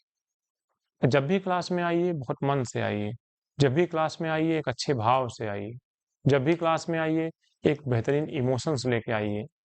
जिम्मेदारी महसूस करिए कि कई घरों के बच्चे, कई घरों के नेता, कई घरों के वैज्ञानिक, कई घरों के मतलब हीरा चांदी सोना जो भी कह लो, तुम्हारी क्लास में आज बैठे हैं, उनके प्रति आपकी क्या जिम्मेदारी है।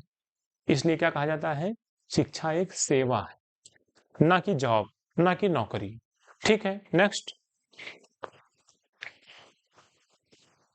हाँ शिक्षा को जीवंत रखिए। शिक्षा या क्लास मरी हुई नहीं लगनी चाहिए। बच्चे हंसते रहें, बच्चे बोलते रहें, बच्चे टीचर के सर पे चढ़ते रहें, बच्चे शिक्षक के कंधे पे बैठते रहें, उनको महसूस हो कि ये टीचर बड़ा अच्छा है। अब पेन ना निकालें तुम्हारी जेब से, अनुशासन भी हो है, लेकिन वो बिल्कुल अपने आप को डरा हुआ महसूस ना करें। तो कुछ ऐसी व्यवस्था बनाइए शिक्षा की जहाँ जीवित माहौल हो, जहाँ प्रत्येक बच्चे की आंख खुश हो, प्रत्येक बच्चे का चेहरा पूजा की तरह मुस्कुरा रहा हो, है। ठीक है, इसको कहते हैं जीवंत वातावरण क्लास का। कोई दिक्कत किसी को? नेक्स्ट, जड़ों से जुड़े रहना मतलब अपनी संस्कृति से, माता पिता के सम्मान से, गुरुओं के सम्मान से जुड़े रहना। आगे बढ़िए, खत्म हो गया ना? नोट, नोट पॉइंट आ रहे हैं, नोट में लिखिए ECCE,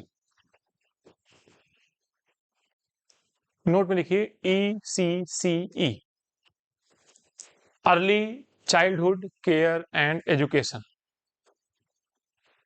early childhood care and education. बोले, मनोविज्ञान के अनुसार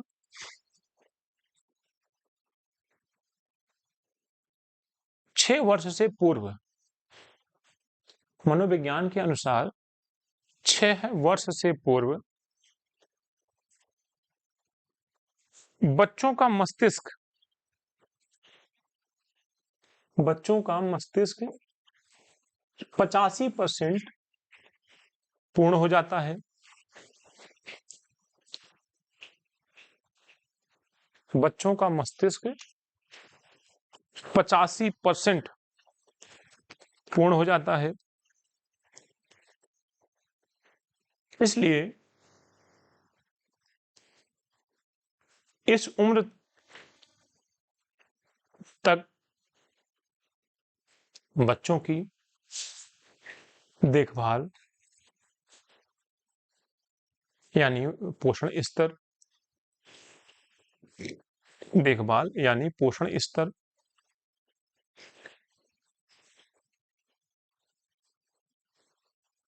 एवं शिक्षा पर विशेष ध्यान देने की आवश्यकता होती है।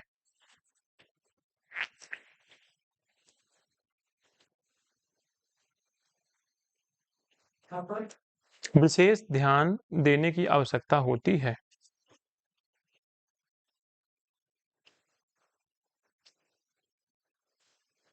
Next note point, drop out बच्चे,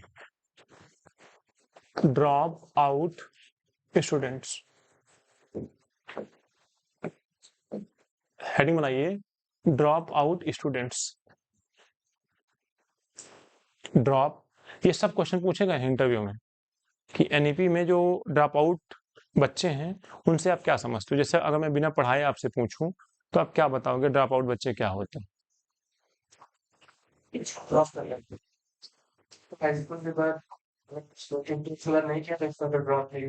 नहीं नहीं, और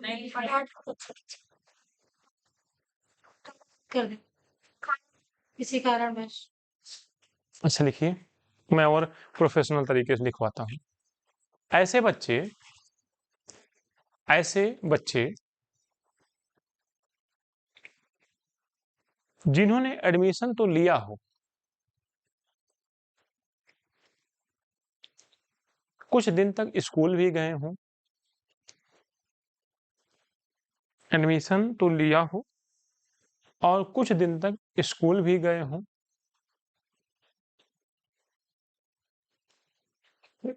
किंतु परीक्षाओं में शामिल ना हुए हों, किंतु परीक्षाओं में शामिल ना हुए हों।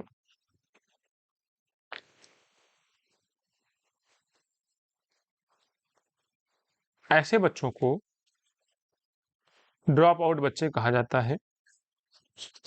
एग्जाम में बुलाया जाता है। नहीं, ऐसे बच्चों को ड्रॉप आउट कहा जाता है। ऐसे बच्चों को ड्रॉप आउट कहा जाता है।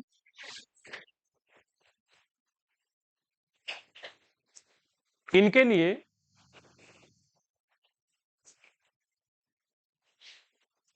लिए दो तरीके बताए गए हैं। इनके लिए कितने तरीके बताए गए हैं? दो।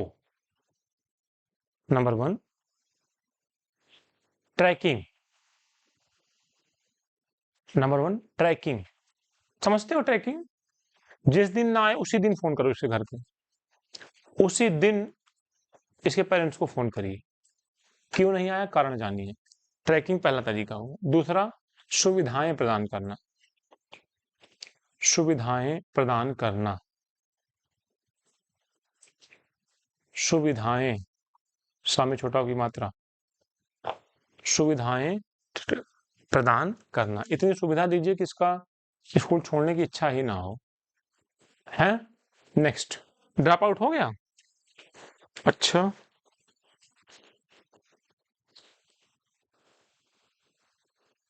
लिखिए, नोट करके ही लिखते चलिए। एनईपी 2020 में, एनईपी 2020 में बच्चों के होलिस्टिक डेवलपमेंट पर,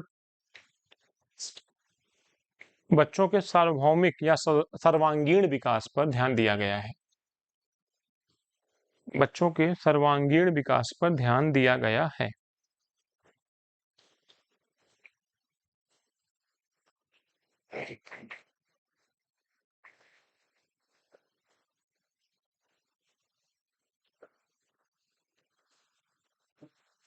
नेक्स्ट, भारत को विश्व गुरु बनाने की बात कही गई है। भारत को फिर से विश्व गुरु बनाने की बात की गई है।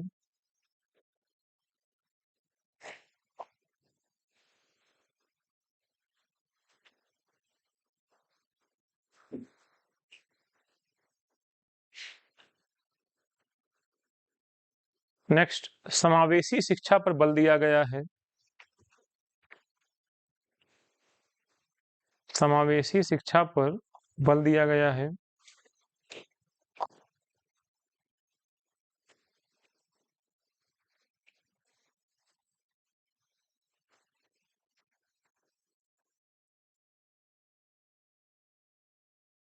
समावेशी शिक्षा बल दिया गया है प्लस व्यवसायिक शिक्षा पर बल दिया गया है। व्यवसायिक, जिससे पैसा कमाया जा सके कुछ, व्यवसायिक शिक्षा पर बल दिया गया है।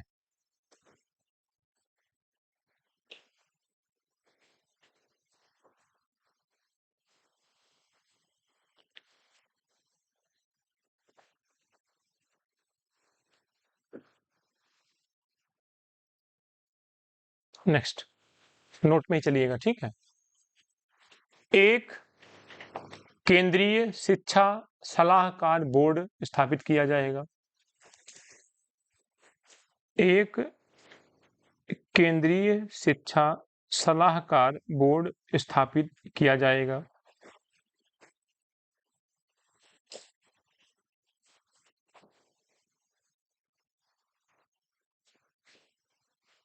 केंद्रीय शिक्षा सलाहकार बोर्ड स्थापित किया जाएगा।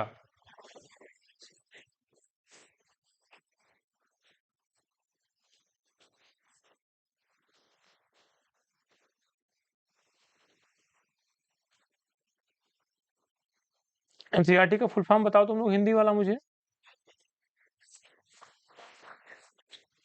राष्ट्रीय शैक्षणिक अनुसंधान एवं प्रशिक्षण परिषद। एवं प्रशिक्षण परिषद, ठीक है। अब पूछो, आपको क्या पूछना है।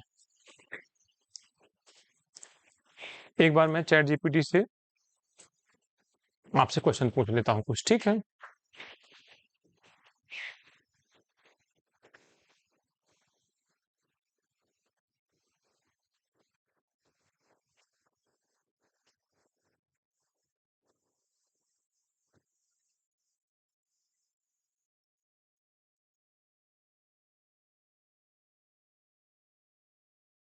चलिए बताइए, राष्ट्रीय शिक्षा नीति जो 2020 में आई है, ये कब लागू हुई?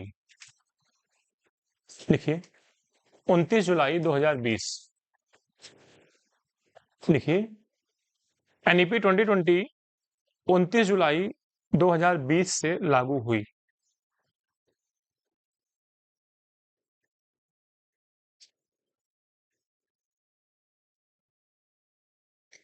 जुलाई 2020 से लागू हुई। लिखिए, एनईपी 2020 के 5 स्तंभ। एनईपी 2020 के 5 स्तंभ।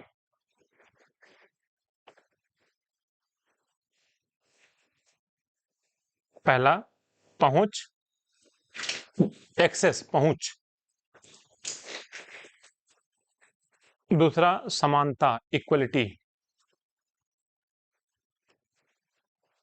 तीसरा, गुणवत्ता, यहीं आ जाएगा, गुणवत्ता। चौथा, सुलभता, अफोर्डेबिलिटी, सारे बच्चे अफोर्डेबल हों, ऐसे किताबें हों, ऐसे फीस हो। अफोर्डेबिलिटी मतलब सुलभता। और है जवाबदेही, अकाउंटेबिलिटी। पांचवा है जवाबदेही।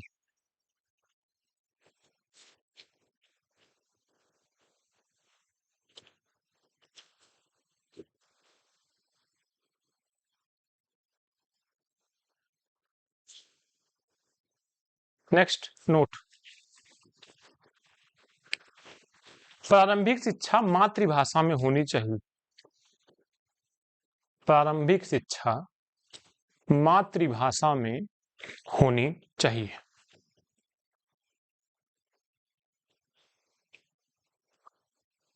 कक्षा 6 से व्यावसायिक शिक्षा शुरू हो, मातृभाषा में होनी चाहिए।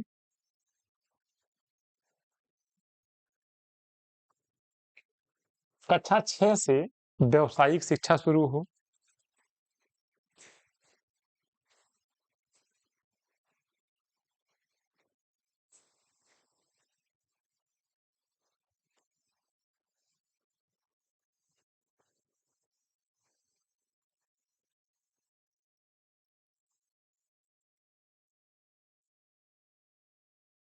होमवर्क लिखिए। परख का फुल फॉर्म PARAKH, सब कैपिटल रहेगा। PARAKH, परख का फुल फॉर्म।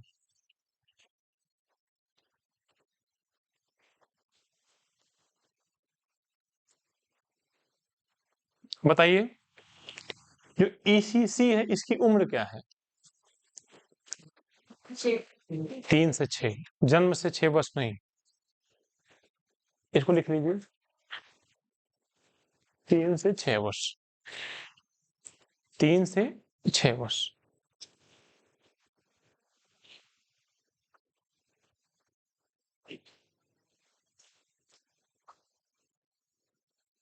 निपुण भारत, निपुण का फुल फॉर्म आपको बताना है। किसका? निपुण। देख के बताना है, निपुण। और एक कोई था ना फुल फॉर्म में, परख हो गया, निपुण हो गया होगा। अरे वो तो बहुत एडवांस जा रही है। वो 5 कल्प हैं, वो अलग है।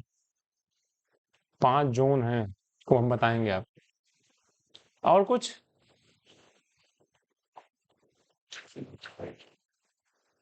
और कुछ आप मुझे सर्च करके बताइए कि NEP 2020 किसकी अध्यक्षता में तैयार की गई? वेरी गुड, लिख लीजिए, के कस्तूरी रंगन। के कस्तूरी रंगन की अध्यक्षता में NEP 2020 को तैयार किया गया। क्या हुई थी? रेडी हुई थी। ठीक है, और बताइए।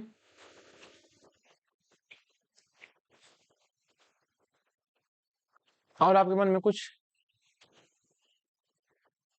ठीक है, मेरे हिसाब से NEP 2020 इतना पर्याप्त है, मेरे हिसाब से। इससे ज्यादा क्वेश्चन आपसे नहीं पूछेगा, इससे ज्यादा क्वेश्चन आपसे नहीं पूछेगा।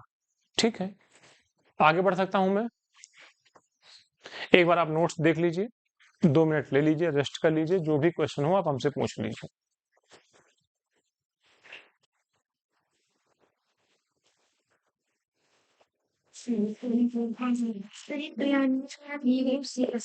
क्रियान्वयन का मतलब होता है कैसे इसको लागू किया जाएगा। संस्थाएं बनाई जाएंगी जिला लेवल पे, देश लेवल पे, डिजिटलाइजेशन किया जाएगा, डिजिटल बोर्ड लगाए जाएंगे प्राइमरी स्कूलों में। तो ये बहुत इंपॉर्टेंट नहीं है। ठीक है, क्रियान्वयन मतलब आपके लिए नहीं है, सरकार के लिए है कि सरकार इसको कैसे लागू करेगी।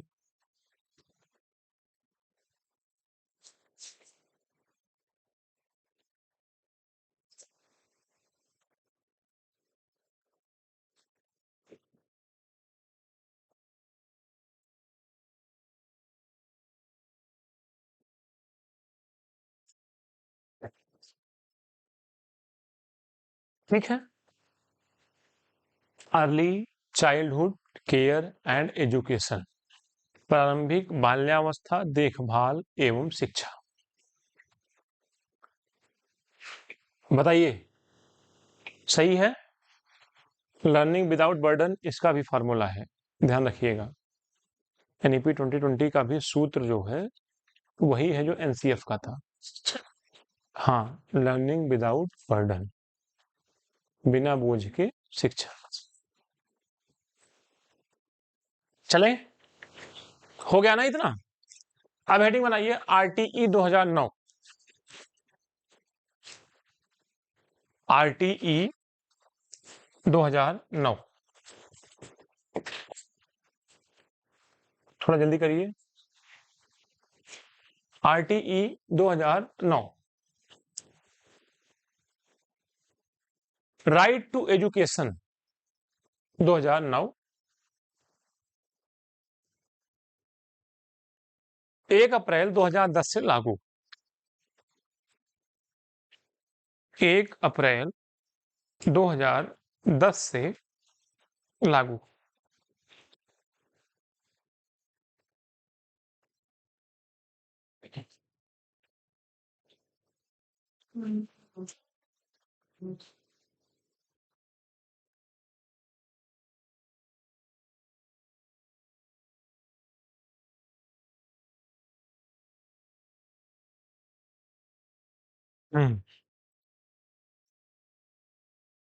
क्या लिखा? लिखिए, RTE 2009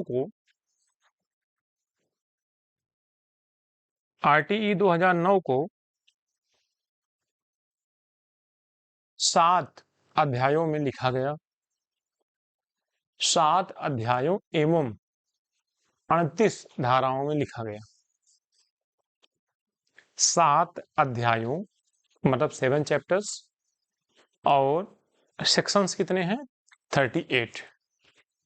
38 धाराओं में लिखा गया।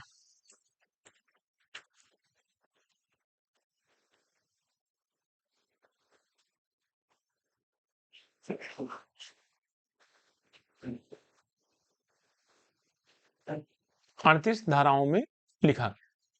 लिखिए चैप्टर 1, जल्दी लिखिए। चैप्टर 1, इसका नाम है प्रारंभिक। क्या नाम है? एलिमेंट्री। प्रारंभिक।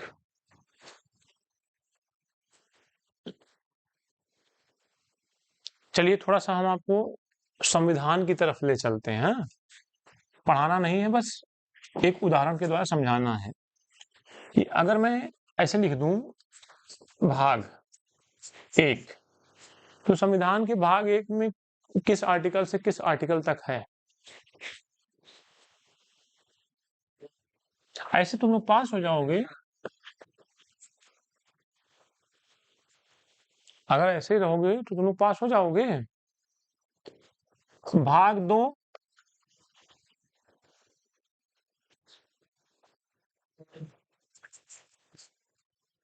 भाग 3 12 से, भाग 4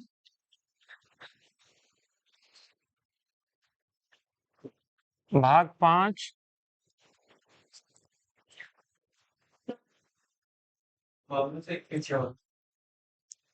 मेरे कहने का मतलब कि भागों में ही आर्टिकल्स होते हैं।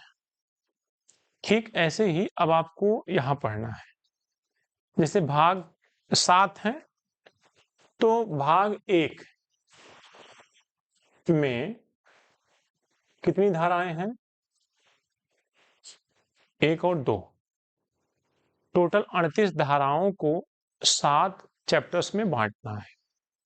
ठीक है, तो आपको पहले भाग का नाम लिखना है, फिर उसके नीचे धाराएं लिखनी है 1 से 2। ठीक है, समझ गए ना कैसे लिखोगे कि फिर से बताएं? देखो, आप ऐसे लिखो, भाग 1 उसका नाम क्या है? हाँ, प्रारंभिक। अब यहां लिखो धाराएं 1 एंड 2, ये मैं बोल रहा हूं। ठीक है, अब क्या लिखना है? भाग 2 लिखिए। अभी रुक जाना, भाग 2 मत लिखना। भाग 1 लिखा, और भाग 1 में क्या लिखा? धारा 1 और 2 लिखिए। धारा 1 के अनुसार, धारा 1 के अनुसार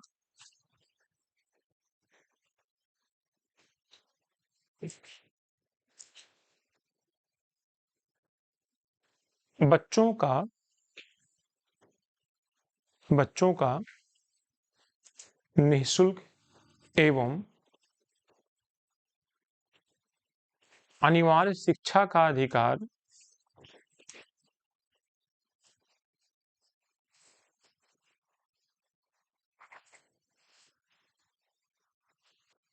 बच्चों का निःशुल्क एवं अनिवार्य शिक्षा का अधिकार अधिनियम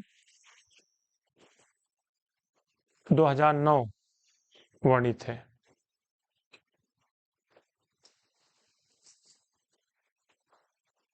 अब मेरी बात समझना मैंने क्या लिखवाया है, इतना आसान नहीं है। जैसे आपने हेडिंग क्या बनाई है, RTE 2009, इसका ये नाम नहीं है जो आप पढ़ रहे हो, इसका ओरिजिनल नाम धारा 1 में लिखा गया है। जो आप इस समय पढ़ रहे हैं उसको शॉर्ट में तो आपने लिख दिया RTE 2009, लेकिन इसका नाम RTE 2009 नहीं है। इसका अगर फुल नाम आपको पढ़ना है तो धारा 1 में जाइए। धारा 1 में इसका पूरा नाम लिखा है, बच्चों का निःशुल्क और अनिवार्य शिक्षा का अधिकार अधिनियम 2009। तो अगर आपसे कोई पूछे कि RTE का पूरा नाम किस आर्टिकल में दिया है, धारा 1, चैप्टर 1, धारा 1, ठीक है। पूरी धाराएं नहीं लिखवाएंगे, कुछ 4-5 लिखवाएंगे बस, जो एग्जाम में आती है। आगे बढ़िए।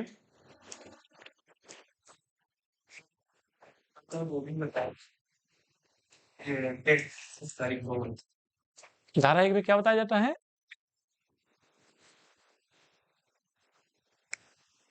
धारा 2 है भैया ये सब। हाँ, तो इसको आपको नहीं लिखना है, ठीक है।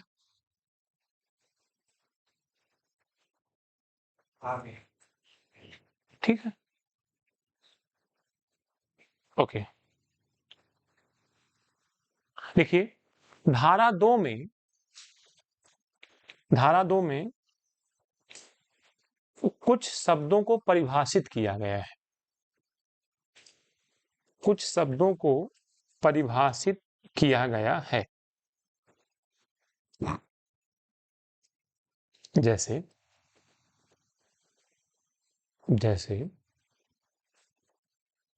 समुचित सरकार,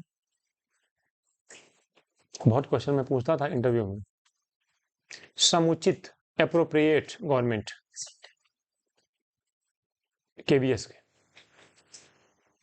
केवीएस के इंटरव्यू में हमें बहुत क्वेश्चन यहाँ से पूछता था धारा 2 से कि समुचित सरकार का क्या अर्थ है। आप पढ़ के आए हो ना, केवीएस में जा रहे हो ना, RTE नहीं पता आपको? नहीं दिया है।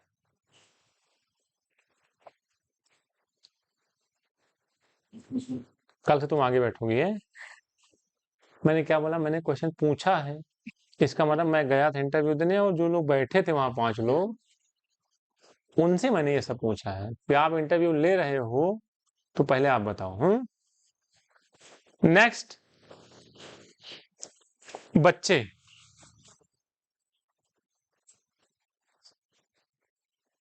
अच्छा, मैं सोचता हूँ मैं शांति से पढ़ाऊं, लेकिन कोई ना कोई अपना गला मुझे दे ही देता है काटने के लिए। बच्चे हो गया।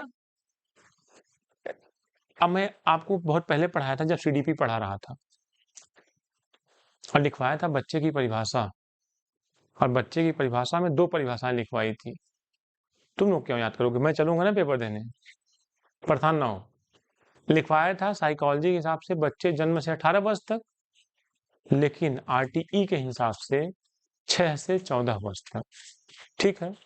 तो बच्चे किसे कहेंगे, 6 से लेकर के 14 साल तक के, किसके अकॉर्डिंग? हाँ, तो बच्चे के बाद लिखिए समुचित सरकार हो गया, बच्चे हो गया, कमजोर वर्ग, जिन बच्चों के घर की आय 2.5 लाख से कम हो। ये सब क्वेश्चन है, कितना लिमिट है कमजोर वर्ग की, किस बच्चे को आप कमजोर वर्ग कहोगे, जिसके गार्जियन की इनकम 2.5 लाख पर एनम से कम हो, ठीक है।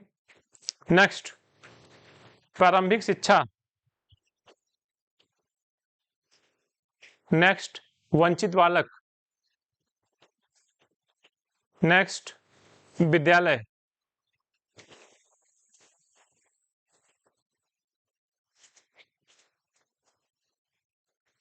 नेक्स्ट, राष्ट्रीय बाल संरक्षण आयोग।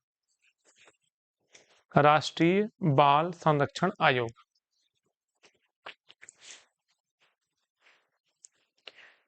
क्या पूछना है तुम लोग को? कौन से शब्द की परिभाषा पूछनी है?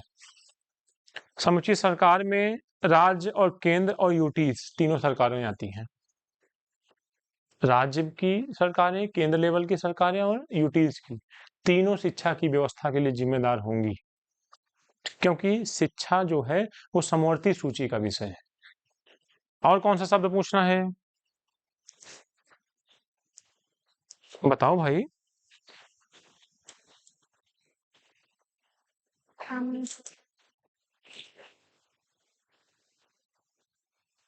हाँ, विद्यालय नहीं पूछोगे? लिखो, विद्यालय 4 प्रकार के होते हैं। विद्यालय कितने प्रकार के होते हैं? 4। नंबर 1, सरकारी स्कूल।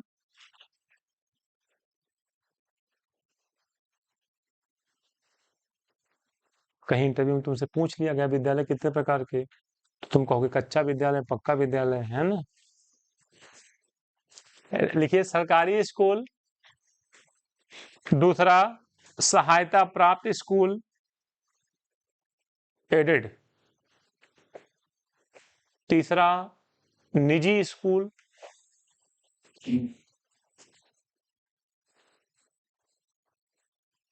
चौथा, विशेष स्कूल। मजा तो तब आता है जब आप केवीएस और एनवीएस का इंटरव्यू देने गए हो और आपसे यही पूछ ले कि केवीएस किस प्रकार का विद्यालय है अकॉर्डिंग टू आरटीई 2009।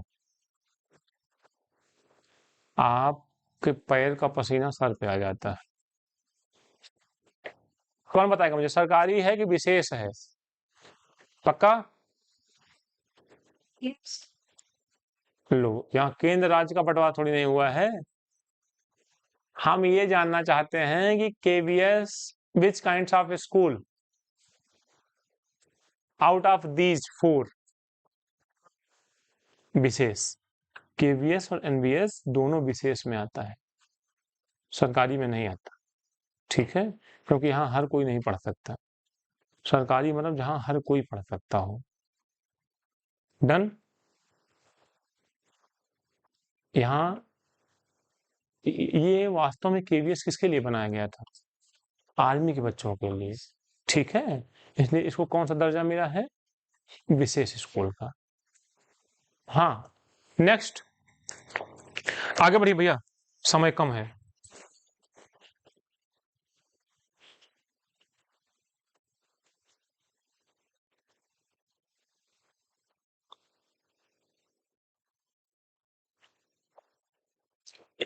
एक घटना बताते हैं तुम्हें। मेरे जो फादर हैं, यानी मेरे पिताश्री, वो जनरली उनकी जो जॉब है तो गवर्नमेंट, लेकिन बड़ी मतलब खतरनाक जॉब है। जैसे वसूलने वाला काम है, लोन और बिजली का बिल, ये सब। तो बैठ के 2-3 चपरासी बुला बुला के लाते हैं गांव से सबको कि चलिए आपका ये है वो है। तो एक लोगों को बुलवाए मेरे पिताजी, तो वो आए नहीं, थोड़ा रॉयल है, फॉर्च्यूनर वगैरह रखे हैं, तो कहे कि उनसे कह दीजिए वो खुद आए। तो जॉब में कौन सा घमंड, मेरे पिताजी खुद ही चले गए। तो कहे कि आज के बाद से किसी चपरासी से अपने बुलवाइएगा नहीं, इस गांव के सबसे रॉयल आदमियों में हम आते हैं। तो पिताजी कहे ठीक है, आपका जो लोन है उसको दे दीजिए। कहे 1 महीने का समय दीजिए। रॉयल आदमी, 2.5 लाख का लोन, 1 महीने का समय। तो पिताजी कहे नहीं, समय तो नहीं दे पाएंगे। कहे नहीं, समय तो देना पड़ेगा। पिताजी कहे ना, या तो आज आपकी रॉयल्टी चली जाएगी या तो आज आप पैसा देंगे। किसी तरीके से समझौता हुआ 1 लाख रुपए दिए। उन्हीं का गांव के जस्ट बाहर एक लॉ कॉलेज चलता है, यानी ये LLB वगैरह करवाते हैं। तो पिताजी और SDM दोनों लोग एक ही गाड़ी से जा रहे थे। तो अचानक जो SDM था वो मनोविज्ञान पढ़ा था। उस स्कूल में एक लड़का जो है खिड़की की पुताई कर रहा था ब्रश से। SDM ने रुकवा लिया गाड़ी। उसने पिताजी से पूछा कि इसका लोन जमा हुआ? DM आदेश देता है लोन जो जो है वसूलने का SDM को, SDM अपने कर्मचारियों को। तो पिताजी लोग SDM के कर्मचारी हैं। तो पिताजी बोले नहीं, लेकिन रॉयल है बहुत। तो SDM लड़के को बुलाया, इधर आओ, ये तुम्हारा स्कूल है कि तुम यहाँ काम कर रहे हो? तो उसने कहा हम फीस नहीं जमा किए हैं, इस स्कूल में पढ़ते भी नहीं हैं, इनका इंग्लिश मीडियम स्कूल है। तो हमसे कहे फीस नहीं जमा की हो तो आप खिड़की पहुंच जाओ, बराबर हो जाएगा। गेट 3 ठो पहुंच चुके हैं सर, और खिड़की की पुताई कर रहे हैं। SDM वीडियो बना रहा था जब वो बोल रहा था। और उसके बाद बाल संरक्षण अधिकार अधिनियम जो भी लिखे हो, RTE 2009 लगा करके उनके ऊपर 75,000 का जुर्माना लगाया। जुर्माना 75,000, और घर लड़के के गार्जियन को 1.5 लाख रॉयल चैम्बर को देना है। पकड़ गए, कहे नहीं देंगे। SDM ने लिख के भेज दिया DM को कि हमारे वसूली से बाहर है, ये उसमें आते हैं, क्या बोलते हैं उसको, माफिया। बोले कि ये माफिया में आते हैं।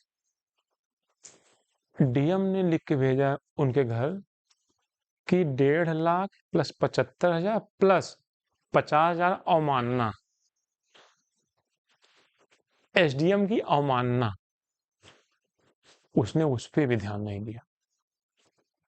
दोबारा नोटिस आया, 1.5 lakh 75,000 plus 50,000 plus 1 lakh, DM की अवमानना। उस पे भी उनके कान में जो नहीं हिली। DM ने फोन किया बाल संरक्षण वालों को, आयोग को। आयोग उनको 7:30-8 बजे सुबह उठा ले गया, और टोटल 5.5 लाख का जो है पेंट का पुताई का बिल बनवाया। और 5.5 लाख वसूलना किसको था?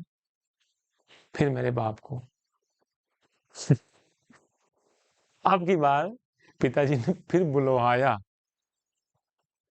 आपकी बार वो दौड़े दौड़े आए चप्पल पहन के कि अब और अवमानना का केस नहीं ले सकते। कहे ये बताओ कि कैसे इसको रफा दफा किया जा सकता है? पिताजी कहे कि घर पे बैठ के, आप घर पे रहिए, हम आ रहे हैं, और रफा दफा वहीं होगा। कहे ठीक है आइए। गए तो कहे 1 लाख आप ले लीजिए पिताजी, और 2 लाख और मैं दे रहा हूँ, इसको खत्म करवाइए 2 लाख डिस्काउंट करके। मैं तुम्हें सच बताऊं कि 1 रुपया नहीं कम किया मेरे बाप ने। और उसी दिन उनकी अंतिम डेट थी, वरना उनको कम से कम 1 साल या 3 साल की जेल थी। को 5 लाख रुपए पिताजी को दिए, और वो जाकर के जमा हुआ DM ऑफिस। अभी तुम औरतों की या बच्चों की औकात जानते ही नहीं हो। सारा पुरुषवादी समाज की ऐसी तैसी हो जाती है। जितना पुरुषवादी समाज है वो भीख मांगता फिरेगा, अगर तुम इन दोनों की रिस्पेक्ट भूल गए तब। और अगर कोई ठीक ठाक आदमी मिल गया तो, जो कानून जानता हो, थोड़ा सा बेवकूफ वाला नहीं। आपकी हिम्मत कि आप बच्चों से होटल में प्लेट धुलवा लो? आपकी इतनी हिम्मत नहीं है। फेयर लवली वाला लिखता था फेयर एंड लवली। एक वकील साहब की वाइफ बिल्कुल उनको तंग कर दी थी फेयर लवली मंगवाते मंगवाते। उसने कहा तू ये बता कि तू गोरी काहे नहीं हो रही है, इतने दिन से लगा रही है, और इसमें क्या लिखा है? और फेयर का मतलब क्या होता है? सुप्रीम कोर्ट में केस ठोके थे वकील साहब, और 5 करोड़ का जुर्माना फेयर लवली वाले के ऊपर। उस वकील को 5 करोड़ फेयर लवली ने दिया और वहीं से नाम चेंज किया कि भैया अब कोई फेयर हो नहीं होगा, ग्लो आ जाएगा थोड़ा सा इसको लगाने के बाद। अभी तुम मिले कहाँ हो? अभी तुम असली लोगों से मिले कहाँ हो? आई बात समझ में? पैसा, पैसा तो मतलब तुम डलिया से उठाओगे, बोरी से उठाओगे। एक बार तुम्हारे पास मेंटल पावर तो आ जाए। वकील साहब 5 करोड़ लिए थे, किससे? और नाम चेंज करवा दिया, जाके ये केस पढ़ लेना। अब उसने क्या लिख दिया है कि भैया अब लगाओगे तो हल्का सा ग्लो आ जाएगा। Next, chapter 2। चैप्टर 2 मुफ्त और अनिवार्य शिक्षा का अधिकार। नाम है मुफ्त एवं अनिवार्य शिक्षा का अधिकार।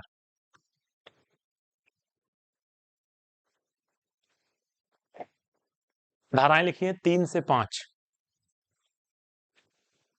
धाराएं लिखिए 3 से 5।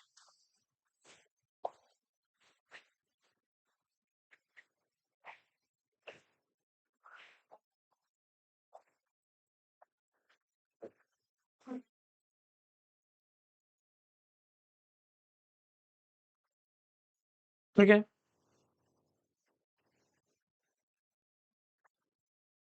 देखिए धारा 5, केवल इसमें धारा 5 पढ़ना, 3 4 नहीं। कुछ अपने से भी काम करना, और पढ़ना होगा तो पढ़ लेना ऑनलाइन। धारा 5, यदि कोई बच्चा स्कूल छोड़े तो उसे तुरंत टीसी दी जाएगी। जो प्रधानाध्यापक लोग दौड़ाते हैं ना कि आज नहीं, आज मन नहीं है, कल, आज पेन में रिफिल नहीं है, परसों, उनको बता देना कि जेल चले जाओगे। ये शिक्षा का संविधान है और धारा 5 के तहत आप उसी दिन टीसी देंगे जिस दिन बच्चा स्कूल छोड़ेगा। धारा 5 के तहत बच्चा स्कूल छोड़ेगा, उसके तुरंत बाद उसको टीसी प्रदान की जाएगी। टीसी मतलब समझते हो ना? ठीक है, ठीक है। देखिए चैप्टर 3। चैप्टर 3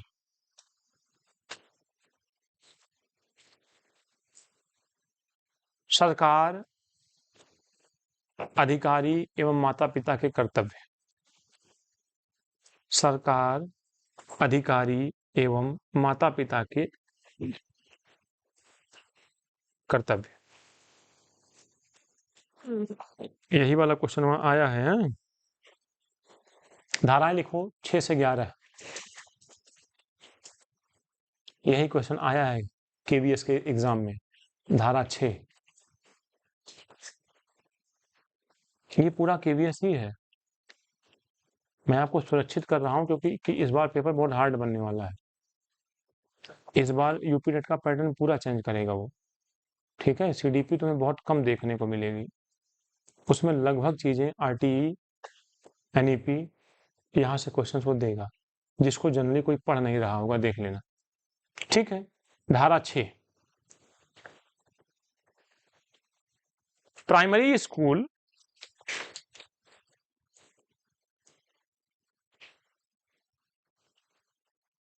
बच्चे के घर से 1 किलोमीटर के अंदर। आया हुआ क्वेश्चन है, बच्चे के स्कूल से 1 किलोमीटर के अंदर। प्राथमिक स्कूल बच्चे के घर से 1 किलोमीटर के अंदर तथा अपर प्राइमरी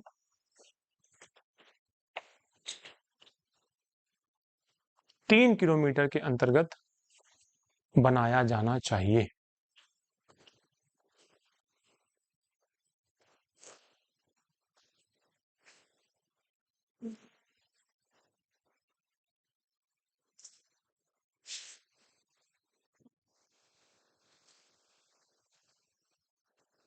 धारा 10, माता पिता एवं अभिभावकों के कर्तव्य। आया हुआ क्वेश्चन है कि किस धारा में माता पिता के कर्तव्य बताए गए हैं। धारा 10, माता पिता एवं अभिभावकों के कर्तव्य।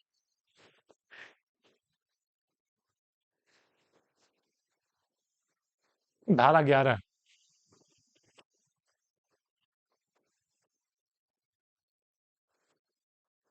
पूर्व प्राथमिक शिक्षा के लिए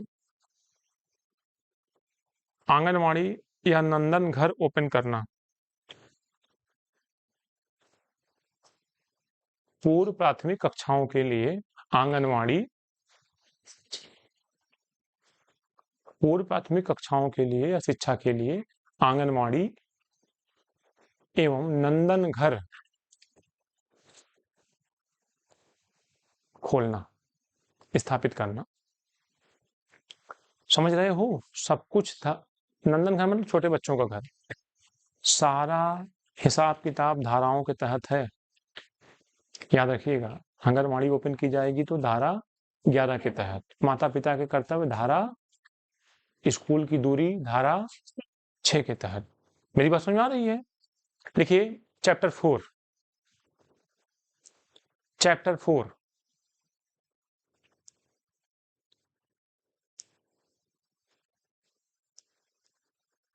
नाम लिखिए, स्कूलों और शिक्षकों की जिम्मेदारी। स्कूलों और शिक्षकों की जिम्मेदारी कभी कभी ऐसे ही पूछ लेता है कि स्कूल और शिक्षकों की जिम्मेदारी किस भाग में है। हाँ, धाराएं 12 से 28 सबसे बड़ा है ये, सबसे बड़ा चैप्टर है। 12 से 28 सबसे बड़ा चैप्टर है ये। हाँ?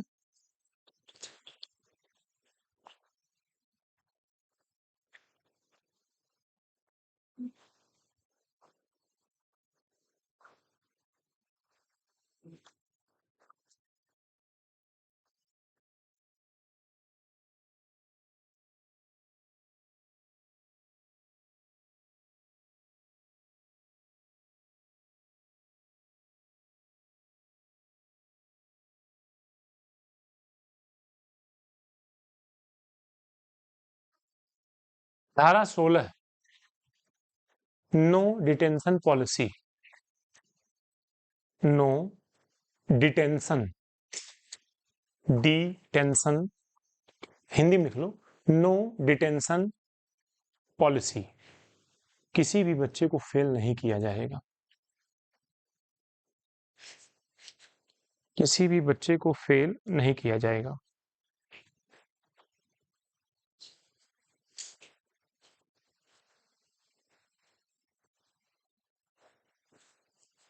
डन। नोट, नोट 3 जनवरी 2019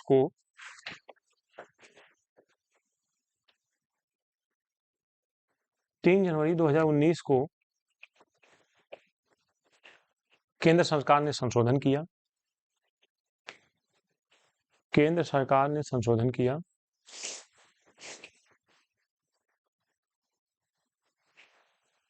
अर्थात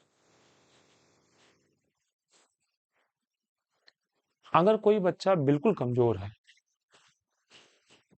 अगर कोई बच्चा बिल्कुल कमजोर है तो उसे फेल किया जा सकता है। अगर कोई बच्चा बिल्कुल कमजोर है तो उसे फेल किया जा सकता है।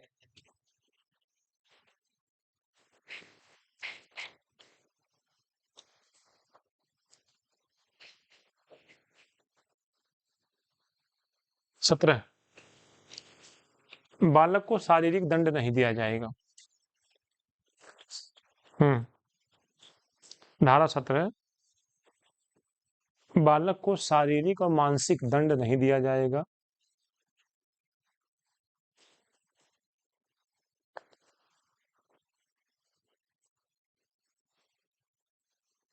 और न ही अपशब्द बोला जाएगा।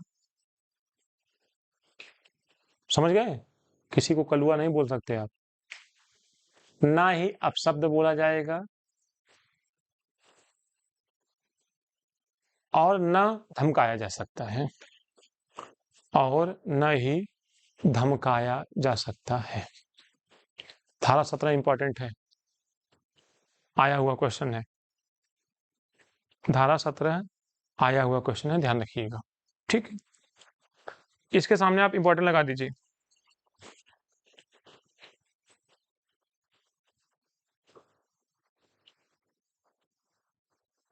कहां तक लिखे थे? नहीं, धारा 28 तक ना। ठीक है,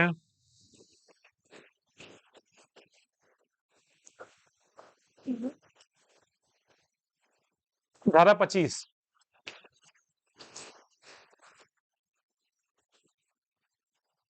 धारा 25, चलो इसको कल लिखवाएंगे। आप मुझे बताओ एक क्वेश्चन सर्च करके कि किस धारा के तहत सरकारी टीचर प्राइवेट ट्यूशन नहीं पढ़ा सकता।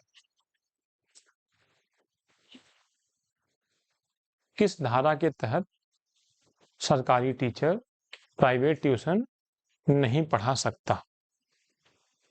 धारा पक्का देख लो, 28 है ना, 27, 28। तो कल हम लोग जो है 25 बहुत महत्वपूर्ण है, क्योंकि अनुपात बताया गया है। जैसे प्राइमरी में 30:1, अपर प्राइमरी 35:1, और शिक्षक कितने घंटे साल भर में पढ़ाएगा, कितने दिन या कितने घंटे पढ़ाएगा, निश्चित रूप से धारा 25 एग्जाम में आती है। ठीक है, और धारा 28, इसलिए मैं वही लिखवा रहा हूं जो आपके काम का है। जैसे धारा 17 आपके काम का है, जैसे टीसी देने वाले भी आपके काम का है, लेकिन जनरली 25, 17 और 28 इन्हीं तीनों से पूछा जाता है, ज्यादा हार्ड नहीं पूछा जाता। 25, 17 और 28। कल आपकी आरटीई भी पूरा हो जाएगी। तो जो हम लोग 4 टारगेट बनाए थे, एनसीएफ, एनईपी, आरटीई और कुछ जो कल पढ़े थे, कौन सा, black board, operation black board, mid day meal, school चलो अभियान, मतलब ये वाला भार हम लोगों ने 3-4 दिन में उतार लिया।